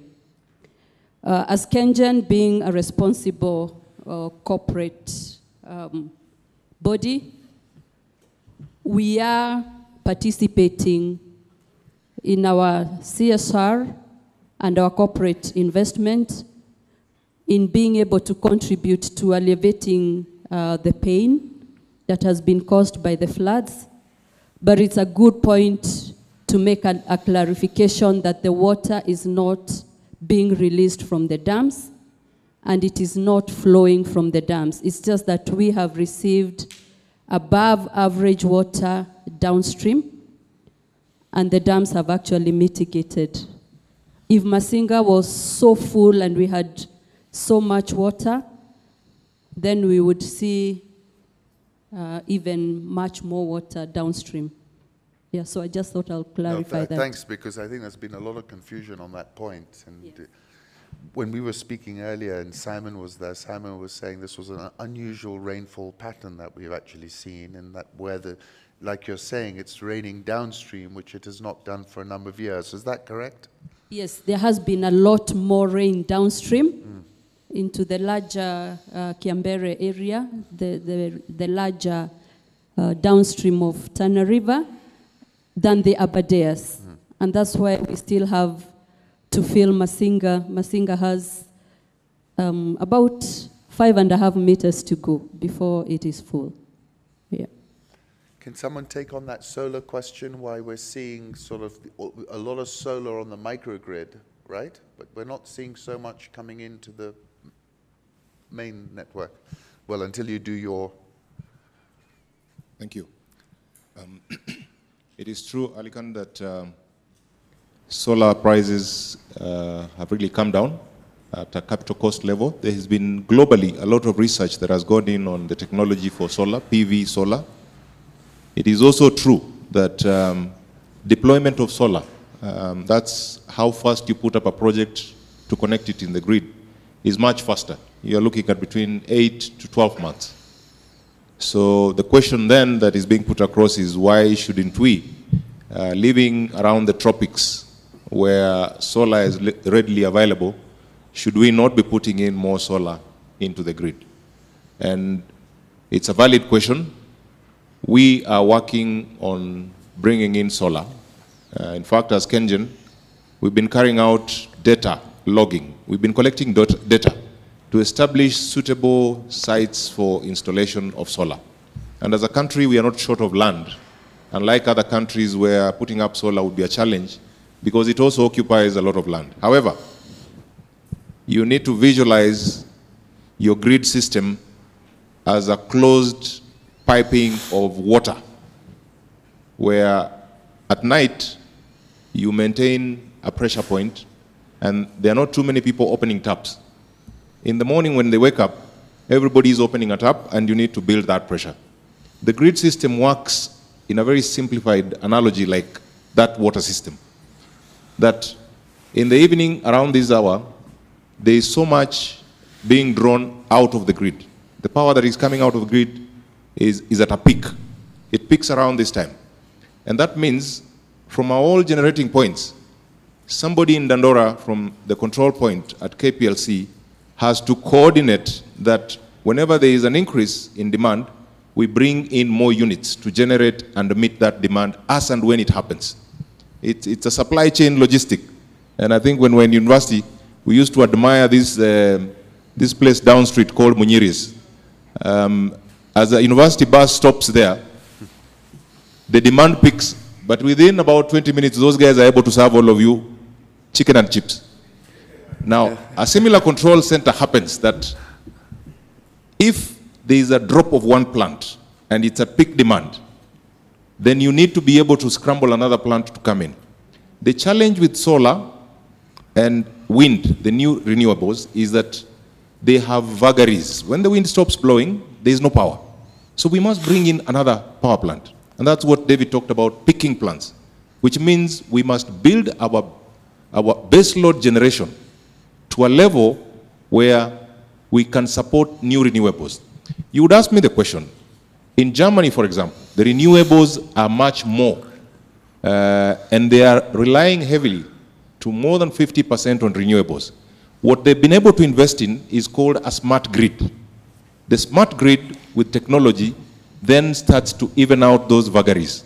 As an economy today, our priority of putting more investment in the power sector should be going towards reaching more people, hence the last mile project. To invest on a smart grid would happen after we have developed sufficient base. Our base is still small, we are only 2 gigawatts. So when you bring in a lot of those variabilities, you would need to invest a lot of money to improve your grid. New York City alone has an installed capacity of 52 giga. As a country with a population of just over 40 million, we have 2 giga. So our investment, what the MD talked about, long-term least cost power development plan, focuses on increasing that base while we are also upping demand. So yes, we will be bringing in solar, but we've got to bring in proportions that do not disrupt your current supply. Thank you. Thank you. Carbon credits. Thank you. I'm very happy to state that our power plants, most of them actually are registered. We get CRs and we get compensated. The hydros and also the geothermal plants.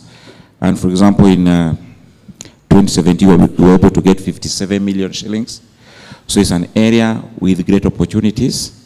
I know the price, the market price of carbon came down significantly, but we know as a result of the collapse or almost non-operationalization of the Kyoto Protocol. But we still see that moving forward, this is an area that has a lot of potential for us, particularly as we venture more into renewables. All the geothermal power plants registered. If we do solar, we'll be part of that, and we'll be building into that. So once that market gets active, again, one thing that I want to just state where we see a lot of opportunity there is there have been thoughts and discussions around using Nairobi Securities Exchange as a trading center for carbon credits for Africa. And that presents a huge opportunity. In fact, in Kenya, I think we are, if not the only one, that has been able to earn a lot of carbon credit revenues. Thank you. Thank you. If I can now turn, I know I've had people with their hands up, yours, and then we have a lady here as well, Sammy. So I'd like to get some gender balance. Please. Hey, thank you very much, Alikan, for inviting us here. It's been great. Thank you so much, Madam MD, for coming as well. My name is Calvin Jodisi. I have 2 questions. So one is, when I was growing up in Nyanza, we had this, the power plant that is in Sondu Miriu. I would love to know how is it doing and probably how much megawatts it's generating, because when I was growing up, we used to go there, see the Chinese doing the work, but I would really love to know about that. Number 2 is, I think what we've asked about the solar. I mean, there's so many VCs that actually investing a lot in, off-grid solar and other energy. And my question is that how is it going to be in future? Because right now you find that if you go to Strathmore, obviously, they've tried to put solar, solar panels almost in every building, and they're actually generating a lot of energy in that. And almost every institution is adapting to that. How is the future in terms of that? Will we be able to get maybe the prices going down and all those kind of stuff? And then last but not least, how do you see KenGen share? Because I'd love to invest in KenGen probably maybe this year, next year. How do you see KenGen shares in the next 10 years if I was to invest long term? Thank you. Whoa, that's a good one. I think there's a lady here who had her hand up. Can I ask the lady? And then you go back to you. Okay. Hi, thank you very much for your presentation today. My name is Adero. I work in energy finance. And my question is for you, Mrs. Miano. I just want to know, what are your thoughts in terms of the gender imbalances within the sector? I mean, having worked in the energy sector for a few years, you walk into events, whether it's conferences or even just meetings, and it's very quickly apparent that sometimes I'm one of just a couple of women in the room. You being a female CEO within the energy sector, and as I saw on Ali Khan's Twitter, you are just one of 2 female CEOs of publicly listed companies in Kenya. I want to know, do you feel that you have a responsibility towards perhaps catalyzing more female representation within the sector? And if you do feel so, what are some recommendations or solutions that you are proposing? And I think just behind you there was a gentleman, if we can. Great. I'm called Adrian Tambo, student graduate in electrical engineering. I have few questions. One will go to Mr. David. I want to know about the maximum capability of the geofield. What is the target? Because when you go there to do exploration, you have like something to say that this is what we're targeting in this field. Secondly, just to add on the nuclear, as KenGen, this goes to the MD, Ms. Miano. As KenGen, do you have plans in investing in nuclear, generally? Then third, about the thermal. As you are trying to lower the thermal product, as in you are trying to increase on the renewable energy, it means also you are reducing on the cost that is being charged on the thermal. Then in a situation that we find ourselves that we've produced a lot of renewable energy, clean energy, that is able to cater for the demand of the country, then it means in a way we cannot do the thermal. What will you do to the plants, the thermal plants, in that situation? This one goes to... How many more? One. This is a record. The last one goes to Engineer Moses. There was a feasibility test that was done on a hydropower plant, Gogo, that currently it's producing 4 megawatts, but the feasibility test shows that you can produce 60 megawatts. What's the plan on it? Thank you. Thank you. Ooh, I think keeping up with those questions is going to be tough. So I think the first question was from Calvin, and it was about the share price. You got to imagine the future. Tell us what you think will happen in 10 years' time, because Calvin's going to put it away, and he's going to come back and look at it in 10 years' time. And then I think we had a gender imbalance question, and how do you feel about that? And then we had a multi-layered question at the end. Who wants to take the 10-year projection? Yeah. I think I like the way he's thinking. How is Kenyan share price likely to grow, move into the future? Let me tell you what's happening in the stock exchange, and then you can ask yourself why.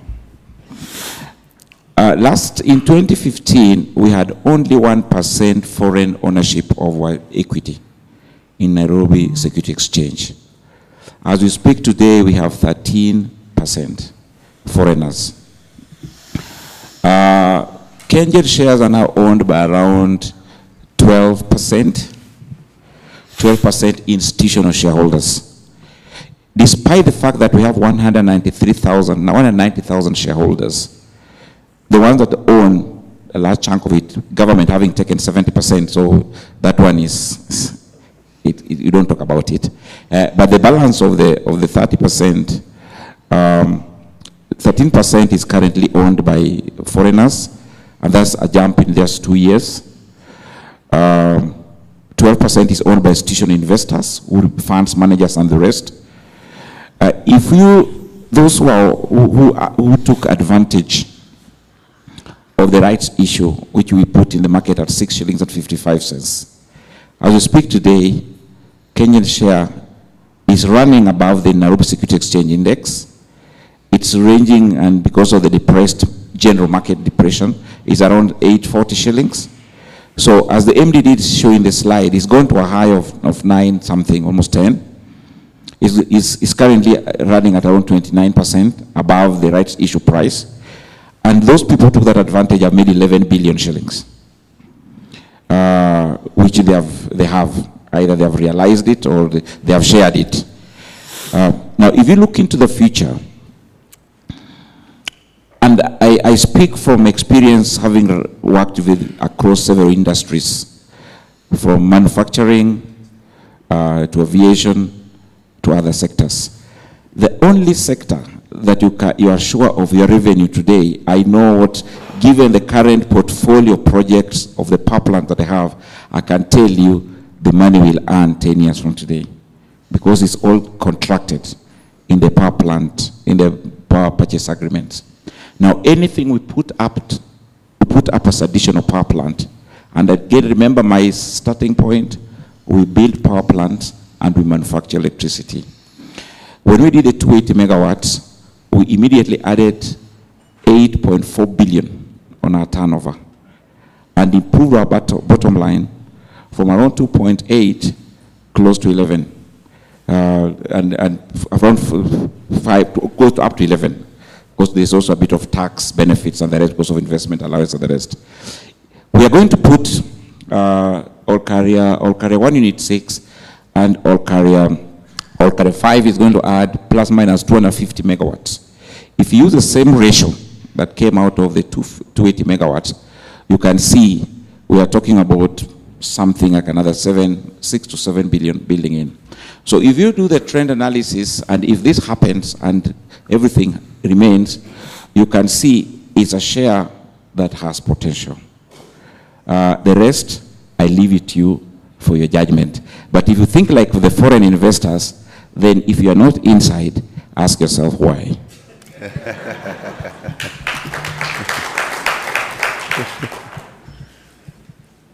Calvin, you said when you are young about Sondu Miriu. Finally, Sondu Miriu was constructed. It's a plant, it's a 60 megawatt plant. Then downstream of Sondu Miriu, we have Sangoro. That is 20 megawatts. And they are both running well. They are resilient performers. And even in our portfolio, they are quite reliable. As you're aware, we don't have a dam in Sondu and Sangoro. They are run off the river. But we thank God that the western region receives quite a lot of water. But earlier in the year, when we had the drought, we know that Sondu had very little water. The inflow had gone down up to 7 cumecs. As we speak here today, as you ask about Sondu, we have about 115 cumecs. And so we are running them full blast, very decent contribution, and should be more proud of the Sangoro. Then Adero, gender imbalance is actually real, especially in this kind of a sector, heavily technical. And we have seen over time that this has been a male-dominated sector, but we have seen a lot of improvement. We have employed many more ladies, especially in the technical field also. That's where we haven't had a lot of participation by the ladies. In our records now, in our employment, we have lady technicians, craftsmen, we have a chief engineer, and many other engineers at lower levels. And so the numbers are improving. I think currently we could be at around 22% ladies. That's against, is it?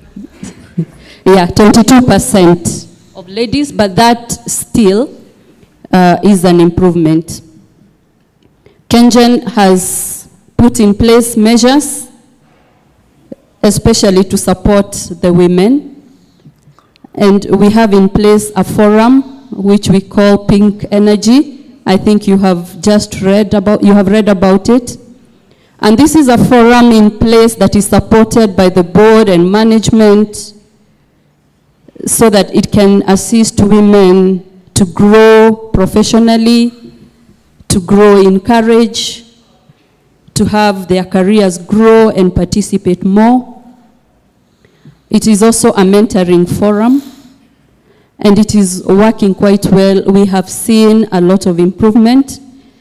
And on a personal level, I was the founding patron of the Pink Energy, but I have since handed over to another patron because my portfolio covers the pink and the blue or whatever other color, green, that the gentleman will eventually choose.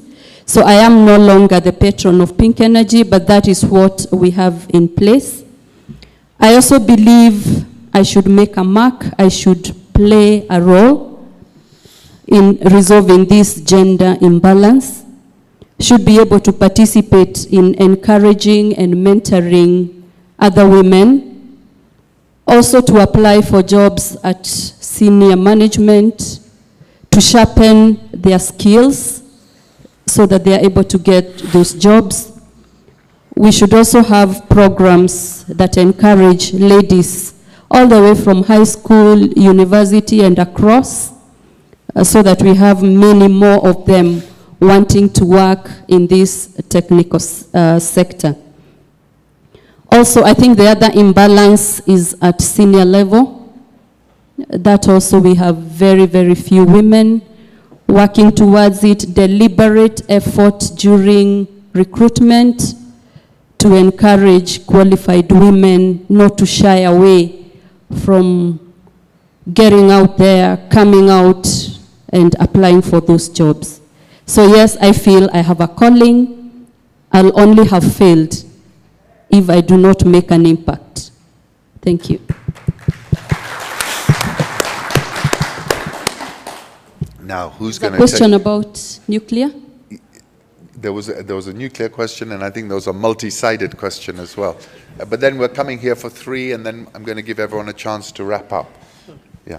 Very quickly, this was asked by some gentleman who asked me a question. Tambo, you asked whether KenGen has any future plans to invest in nuclear. And as the CEO said in the presentation, is that nuclear is a long-term strategy for the country. We have a Kenyan National Electricity Board, which is actually doing the preparation in terms of policy framework, safety measures, and KenGen is very close to the board, and we have actually trained about 12 staff on nuclear science, masters in nuclear science. So we are in that preparation journey. So when the time comes, long term, 15 years from now, KenGen will be part of that journey. So we are not outside the nuclear preparation. Can I quickly comment on off-grid, what will happen? We know there's a lot of off-grid. This was asked by Calvin. There's a lot of activity on off-grid, micro-grid, mini-grid. Even the government now has the COSAP program, looking at 14 countries, targeting 2 million homes. As it is today, the grid has not expanded to the remotest areas in the country. There's a big effort on the last mile. And what we see happening is these off-grids at one point, they will come to be integrated to the grid. And there are studies going on how to integrate the off-grid with the main grid when that time comes. So when the new policy framework in the current energy bill, which is going on, we see the net metering issue coming on board. So when that integration comes, then that meets together. So it's important that the two systems run together so that every Kenyan has an opportunity to enjoy the benefits of electricity. So you see the mini grid connecting with the normal grid? Yes. And that's interesting. I'm going to take 3 more questions and then give everybody a chance to close up. We'll take 2 there and 1 here, right? But can you keep it to 1 question? Thanks. Evening. My name is Kamau Monio. I'm a tax consultant. So first, I want to thank the team, especially Mr. Wekesa, very articulate. Now, to Mr. John, you are talking about steam, income from steam. I understand there's GDC, there's KenGen. So GDC sells you the steam. How do you articulate that as an income? And you are actually paying the steam to GDC. The second question, we know KenGen has been struck with corruption.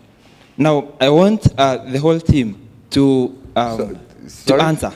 That was a big statement. Yeah, okay. That is true, because well, how? there has been allegations. Let me put it as there has been allegations. So I want to put the question to the whole team. It's a yes or no question. You tell us, are there cartels in KenGen? Yes or no question. And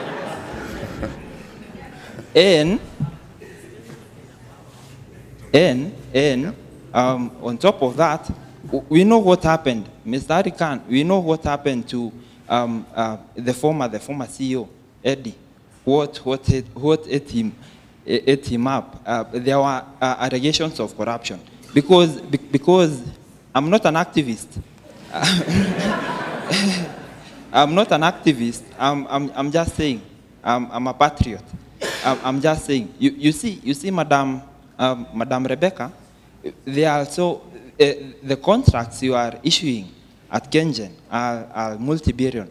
So what are you specifically doing as the head of the parastatal? What are you specifically doing to ensure that the corruption levels that you've seen in the past in KenGen goes down?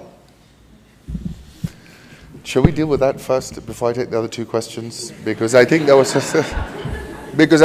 some assumptions. I will say this, that also we have a lot of propaganda in our social media. We have paid for propaganda. Let's be honest. A lot of allegations are made which are not founded. Of course, there are stories which then turn out to be right as well.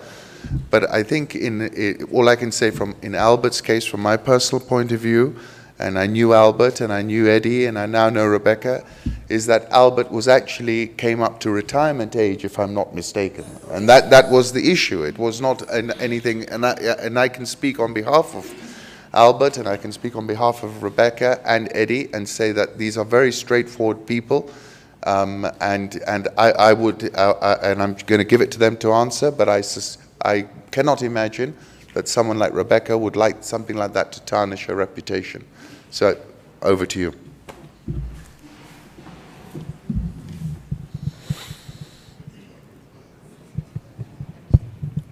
Thank you for that question. I want to confirm that I'm not aware of any specific corruption cases in KenGen. We will be glad to receive details of that.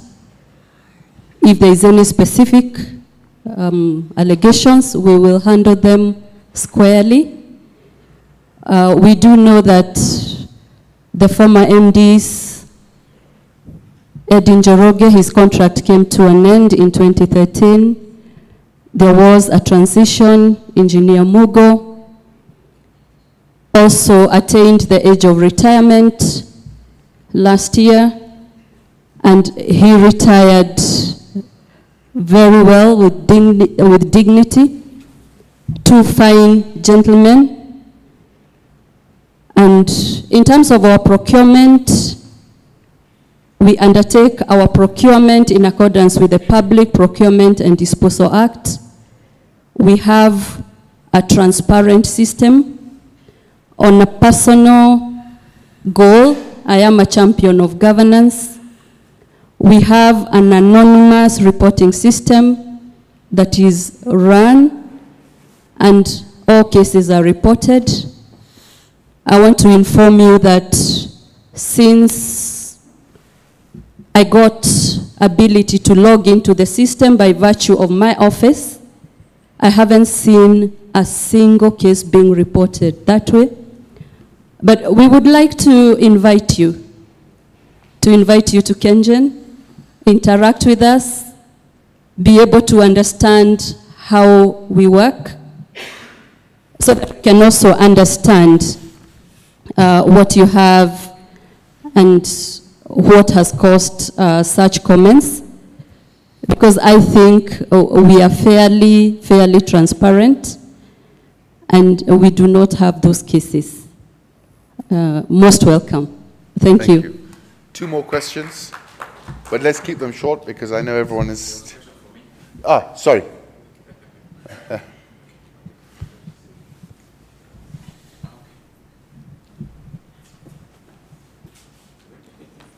Sorry. Yes. Can you take it up? Sorry, before I go to... GDC? Yes. So, I think thank you so much for that question. I think there's been a bit of misunderstanding. What happens is that, in summary, the Olkaria field is licensed to KenGen to develop. And this started well before. So what happens is that the steam that is generated out of that largely belongs to KenGen. But there's a history to how GDC plays in. Prior to the 280 megawatts, government had used funds to drill 59 wells. These 59 wells were vested to GDC. So what happens is that we enter into an agreement with GDC where we pay them for the cost of the 59 wells, the revenue that comes. So you see that in accounts. But we do maintain the wells for them. It's on KenGen land, so we get a bit of revenue for that. So technically, out of the revenue that come out of that, out of the 59 wells, GDC gets 68%. We remain with around 32% of that to cover our costs. But KenGen has also drilled its own wells in Olkaria because it's KenGen licensed area. We have just finished drilling 80 wells, and we're also drilling others. We also have our own rigs. We have 3 rigs, KenGen owned rigs, and we do a lot of drilling, exploiting Olkaria. So the revenue that we talk about is from sale of our own steam, the 80 wells plus other wells that we've drilled using our own KenGen rigs. But the 59 wells that government vested on GDC, we pay them for using those wells. On a revenue share, 68% goes to them, 31 comes to us because of the maintenance of the steam field and all that we do ourselves. But in other locations outside Olkaria, then of course the jurisdiction of the ADC. But Olkaria itself is licensed to KenGen. And that's with the slide that's there, you can see the last, there it says 1,500 megawatts potential steam resource in Olkaria. Now that is the area we are exploiting, and that's the steam we are selling. Thank you. I'm going to take 2 more questions, then allow everyone to wrap up. You've been will you keep it short for me? Yes, and then one here. Thank you very much, Madam Rebecca, for the insightful presentation made. My name is Raphael Okot from Consumer Insight. And my question is, as KenGen, how do you manage customer expectations? Interesting. Good evening, everybody. My name is Mike Karanja. I'm from the Geothermal Association of Kenya. And I have 3 questions. The first question is on diversification. Madam CEO presented something about KenGen C on diversification. And I'll use an example. In the US, they extract lithium from their geothermal brine for batteries. So as KenGen, and being a leader in the geothermal industry, can we diversify in terms of extracting lithium, if there is, for batteries, for example? Number 2, we have seen the Suswa splitting and things like that. And just recently, I think a day ago or 2 days ago, in Hawaii, there's a geothermal plant that was shut down because of volcanicity. Let's not ignore that we are in the Rift Valley. As scientists, being a scientist myself, and KenGen having the necessary equipment and technical know-how, have you done maybe some studies to see the risks that are involved? Because geothermal is really capital intensive. And my final question is on licensing. KenGen, I think, has licenses for Olkaria and Eburu, but we have other potential sites. Do you plan to have another license, or KenGen, Olkaria and Eburu is enough? Thank you.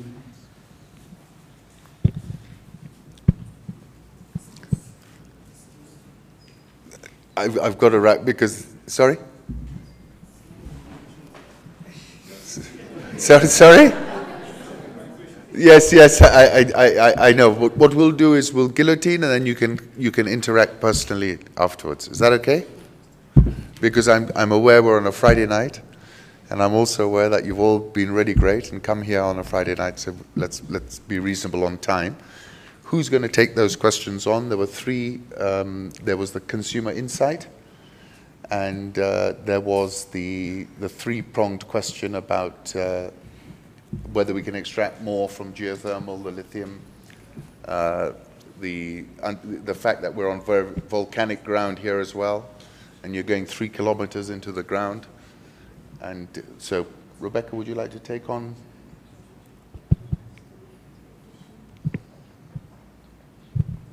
There's something we are doing on mineral extraction, which was an idea born out of the innovation seminar, and David is running with that idea. Maybe you can just handle that before I go back to customer expectation.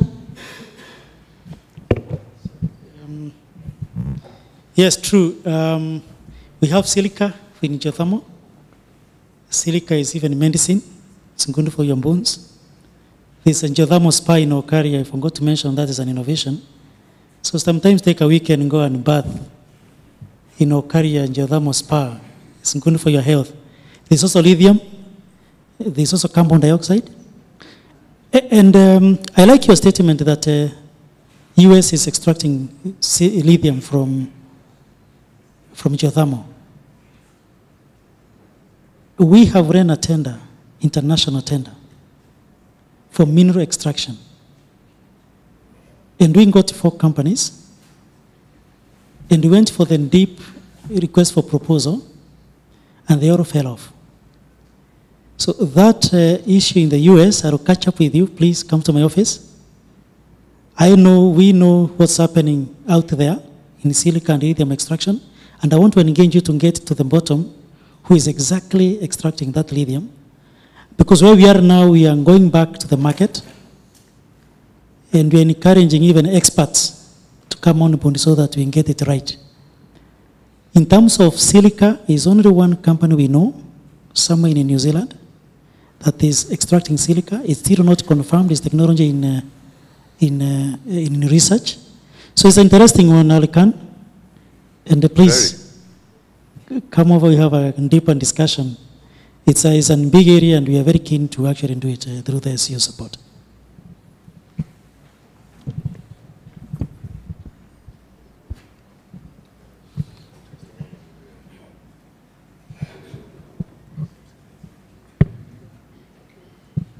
I think there was a consumer insight, and then there was... Yeah. There is a question around the geological concerns. And we are not discounting what is happening out there. And you said you're a member of the Geothermal Association. And we also associate and seek peer review information on other geothermal fields globally. We are in touch with experts across the world. Different geothermal fields have different features.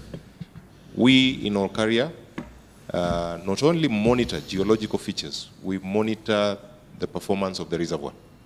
So you're right, we have invested heavily in equipment for predictability of reservoir sustainability, but we also have seismic sensors across the entire field going all the way to Longonot.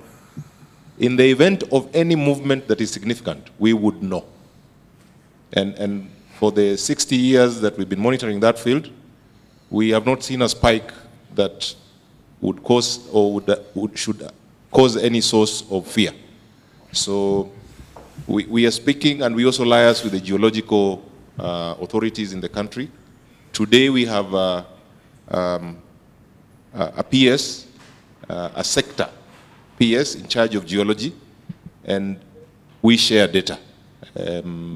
It is in our interest that we maintain continuous research and monitoring of the behavior of the Rift Valley and our geothermal field in specific. Just before the CEO comes in to wrap up on the other one, the gentleman asked something about, that was Tambo, on how we go ahead to establish the capacity of a field. I would say that's a technical question. Please feel free to engage us even after this session. We'll be able to share with you some information. But the more specific one on Gogo is 2 megawatt. It's a 2 megawatt plant. It is true, there was a study that was done. But when that study was done, it was not done in isolation to Gogo only. It was done around our entire portfolio of the hydropower plants. What we do from time to time is we carry out studies to see whether we can harvest more energy from some of those runoffs, whether our plants need rehabilitation, and we then categorize and weight a priority list for investment of funds. Over that study, we've been able to rehabilitate a number of our plants in the Cascades and even increase capacity. Currently, we are sourcing funding for updating the study on Gogo. But we have installed equipment from last year to carry out what is called river gauging. We monitor the flow levels. A hydropower plant is only viable if there is enough water. And with the time, the water gets compromised depending on what's being done upstream. So we need to be sure that when we invest further, the plant will generate power. There's always a story. I have somebody in my village where I come from. There's a seasonal river. Whenever I visit home and it's rained heavily like now, he asks me, what type of engineer are you? You have not put a power plant on this river that is just next to your home. But when I go and it's dry, he never asks me the same question. Thank you. So I think the question on customer expectations was asked by Raphael.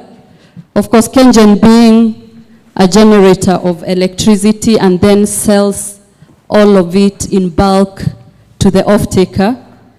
Probably we do not have as many customers, but everybody we interact with is our customer, is our stakeholder, and we value our customers. We have in place a service delivery charter where we have timelines that we have promised to be able to serve the customers.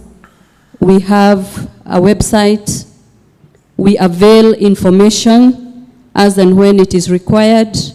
And like I had said earlier, we have a theme to build our relations. We have a theme to bring out the best. We have a theme to serve our customers with presence. And we are soon establishing sort of a mini Huduma Center to make it easier, so that when you come to KenGen, you will find a desk that will be able to guide you, and if they can, in the first instance, be able to address the customer expectations or questions or inquiries, that will be done. If there is need to escalate it to that level, the person who served you will ensure that you get an appointment and that you get the service that you are requiring from KenGen. Thank you. Thank you very, very much. I believe we've run over our time. I would like to give my panelists the opportunity to make any closing comments before I close this discussion. Maybe we'll start with you and come this way. Is that okay? thank you so much. Just want to appreciate you.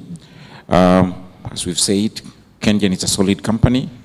It's a growing company, and we definitely look forward to growing our company and making it more profitable as we move into the future.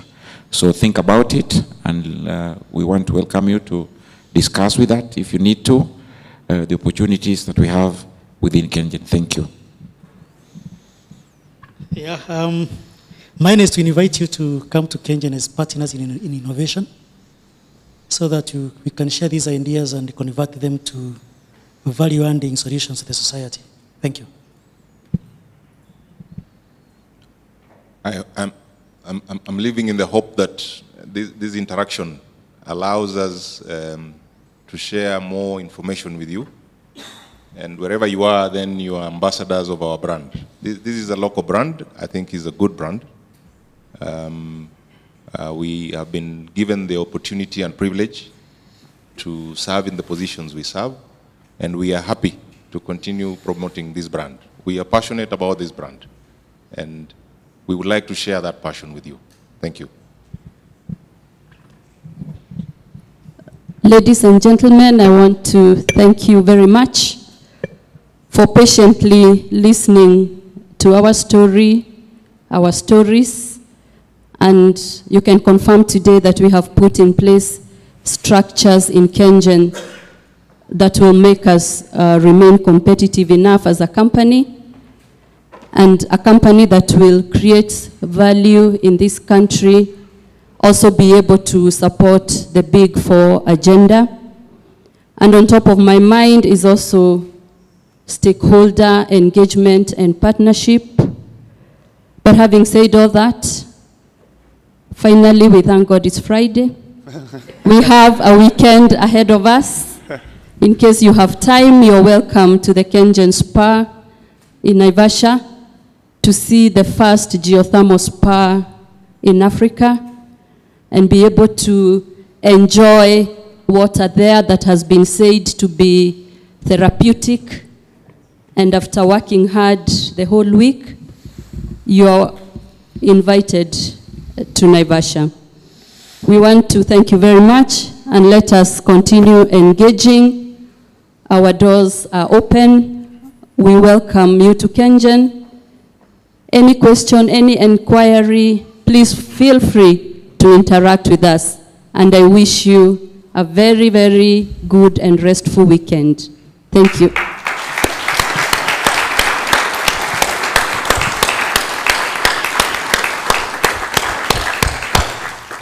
I'd just like to thank all my panelists for a really tremendous engagement. It was a really rich conversation. I think we were #1 without any help from anybody for like the entire session.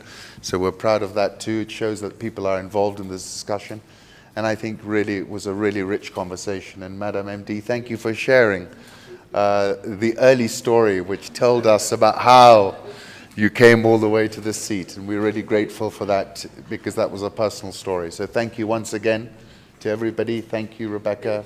Thank you, Moses. Thank you, and thank you, John. Thank